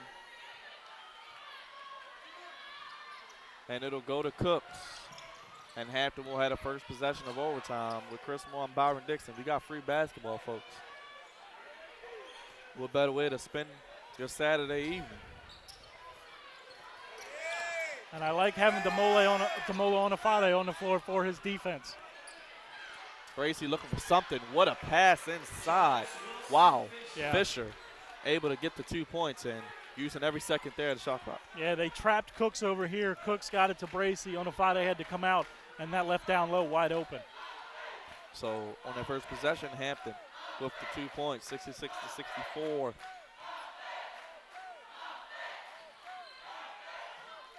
Ten on the shot clock. Hornets have done this most of the game. Gant still in the game, and Haywood with a good job drawing the foul. Yeah, good call there. That'll be pre-shot, so they get a fresh 30. Yeah, and this is the kind of moment now where I look for DeAndre Haywood. This is where he's had his best, when he can take over the game.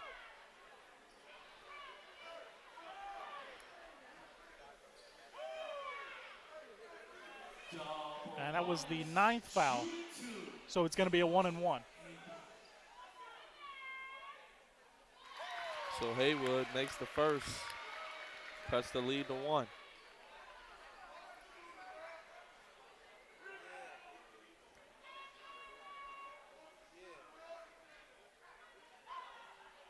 Haywood makes them both, so we're all tied up again at 66 all. 4 minutes remaining, 1 minute into this overtime period. Hornets trying to bail out their teammate, Artem. Had the opportunity to win the game. They're going to try and bail him out now.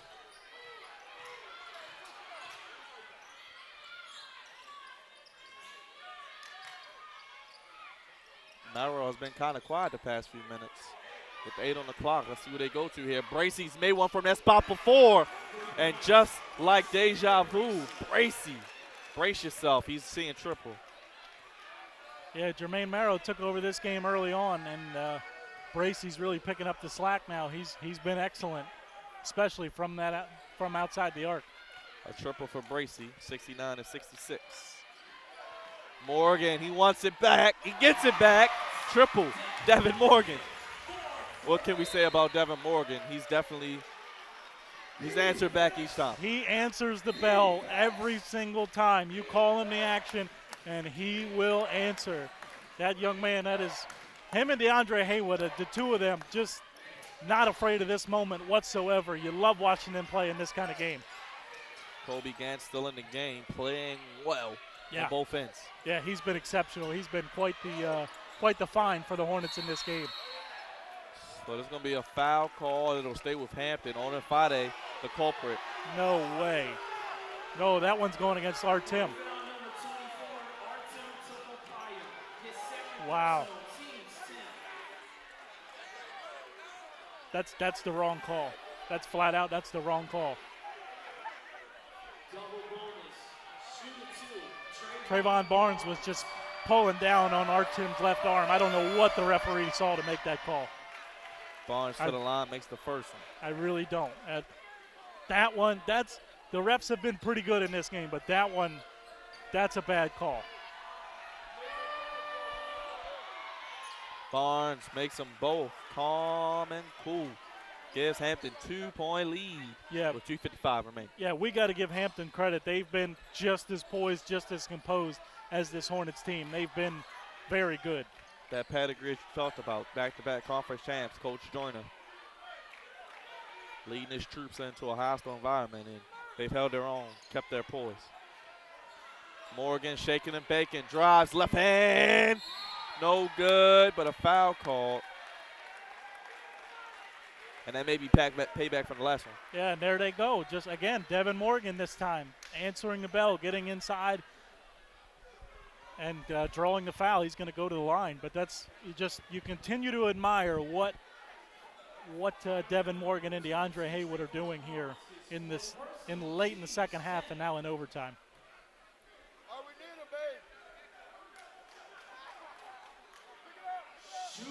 So Morgan now in the double bonus. They'll shoot 2 and a chance to tie this game up. Morgan makes the first.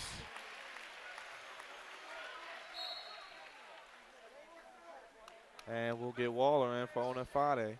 So a little offense for defense situation. Yeah, which is a little surprising to take Onifade off, but it has caused a little bit of problems. Hampton with some shooters on the floor. Onifade hasn't been able to keep up with them. Hampton not really going down low with Onifade on the floor, which is making him somewhat ineffective because they're still making the outside shots. So 71-all. 2:18 remaining in overtime. Cooks drives baseline and goes inside. They're going to call it a block on Haywood, and it's going to be a chance for a 3-point play. Chris, what do you think about that one? That one was much closer. That's one that probably could have gone either way. If you're Delaware State, if you're DeAndre Haywood, of course you think you were there. That should have been a block. But from an objective standpoint, that's one that could have gone either way. Certainly, for me, nothing to be upset with that call about. But once again, Hampton, they continue to answer the call every time Delaware State ties it up. Hampton has not given Delaware State an opportunity to take the lead. Well, Cook's the veteran of his team, making a play when it matters most, completing the 3-point play. So the only thing that DSU can do without a 4-point play is tie the game up with another 3. But they don't need one with 2 minutes remaining. No, yeah, they need to continue to do what they're doing on offense. They just need to shore up the defensive end. Hampton starting to get the things that they want on the offensive end. 74-71. We approach 150 remaining in overtime. Haywood at the free throw line. Kicks out to Morgan to tie it up again. Devin Morgan. Stop me if you've heard this before. He's seeing triple tie game, 74-all. And you run out of superlatives for this guy. I just say the same thing. He does not back down. He will not shy away from this moment. He gets the crowd into it. Now can the defense make a play? Excuse my hesitation. The ball almost hit me. I got protection here. Thank you, sir. Oh, I guess the ball has a way of finding us today. I'm okay with it. I feel a part of the action. Live and direct. Can't get much closer. 74-all. Bracey been the hero with 8 seconds. They get it to Merrill. He's met by a double team. Gets it up and no good. Rim unkind. Bracey for 3. It's good. Bracey again. Bracey, Morgan. All I hear is triple. Ball just not bouncing the Hornets' way on that possession. They did a solid job. But once again, Morgan, a little bit of a heat check there. Yeah, a little bit too early. I don't like that at all. I know you've been hot. I know you've been making them, but that's not the play there.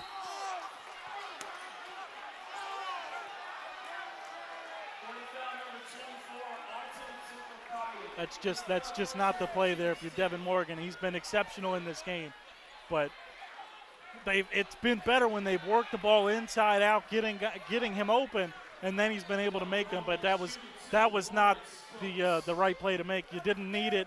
I know he's been hot, but you didn't need it. You didn't need to go for it, and now Hampton's got an opportunity to make it 2 possessions. First one is good from Cooks. And now this is going to force the Hornets to speed up. Just 47 seconds left. They've got to go quick. You don't need a 3, but you've got to get a 2, and you've got to get it quick, and then bear down on the defensive end. 47 seconds. Definitely have to make something happen quick.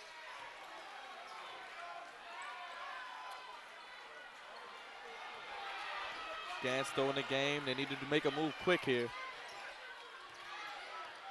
Gans behind the back, goes inside, and that's what they need.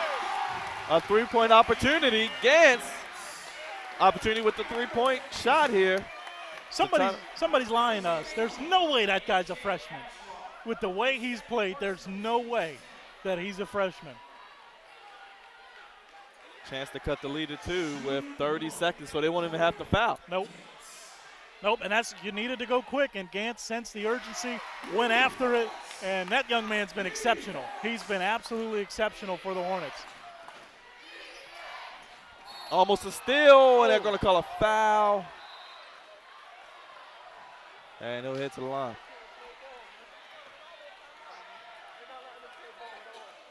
That's one of those calls that in the first half, early in the second half, you make, but it's one of those things here. You know, people say they'd like to see the referees kind of get out of the way late in games, in overtime and late in the half. These refs certainly haven't. They've been on every call, and like I said, to me, that's one you could have let go. Obviously, they chose not to.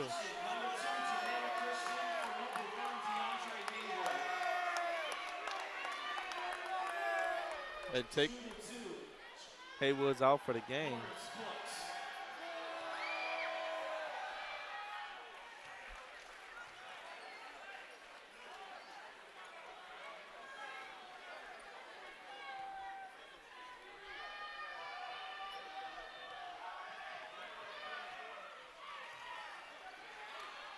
As Hampton extends their lead to 81-77. And you got to give them credit. They've been great from the free throw line. Tim goes inside, misses the layup, and that may just do it.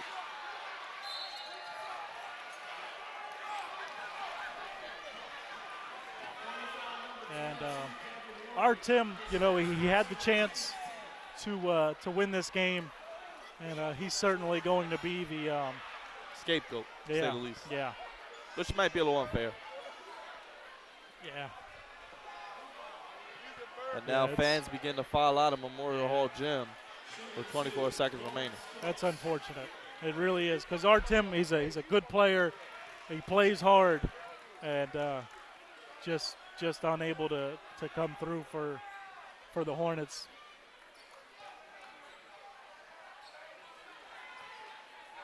And Lawrence Cooks, man, he's been money from the free throw line.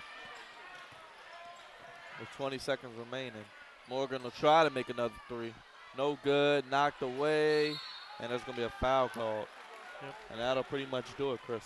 Yep. They've let this one slip away, unfortunately.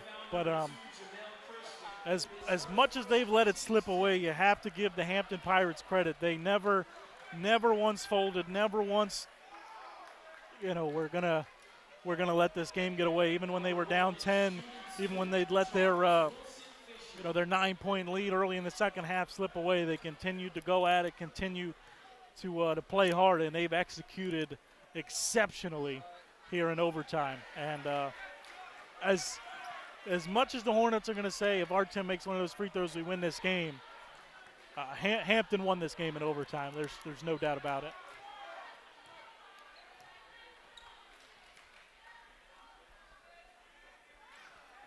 Both free throws are good from Fisher, and that'll put the game pretty much out of reach. 85-77. With 10 seconds remaining. Morgan again, shot no good.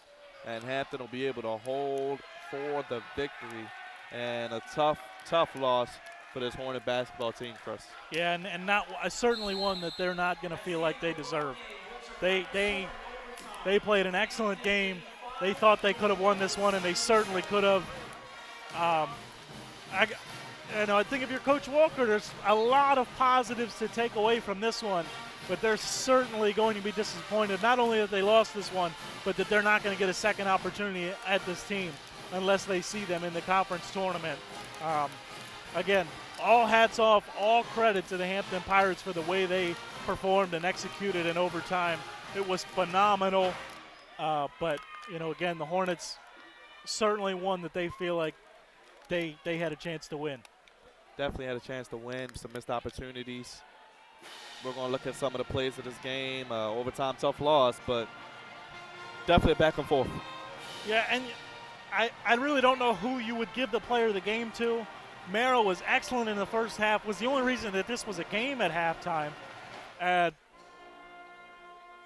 Brazier knocking him down from the outside. He was awesome. He made every big-time three there in the second half and in overtime.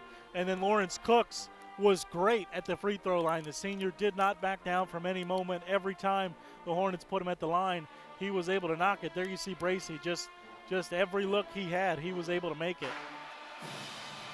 Definitely a tough loss for the Hornets. Well, Chris, they'll be back at it Monday. They got to have amnesia because they got to come back and play a tough Norfolk State team. But this Hornet team is better than improved, but I think they see who the standard is in the conference. Yeah, they know what they have to do. They know what they have to improve on. But this team, they're not going away. I think that they're going to learn from this. I think Coach Walker's really got the ear of this team. I think you might see a better Hornets team because of this loss. Well, for Chris Moore, I'm Byron Dixon. Hornets lose a tough one, 85-77. We'll be back on Monday as Norfolk State will travel to Memorial Hall Gymnasium on Martin Luther King Day. Thanks for watching and have a great night.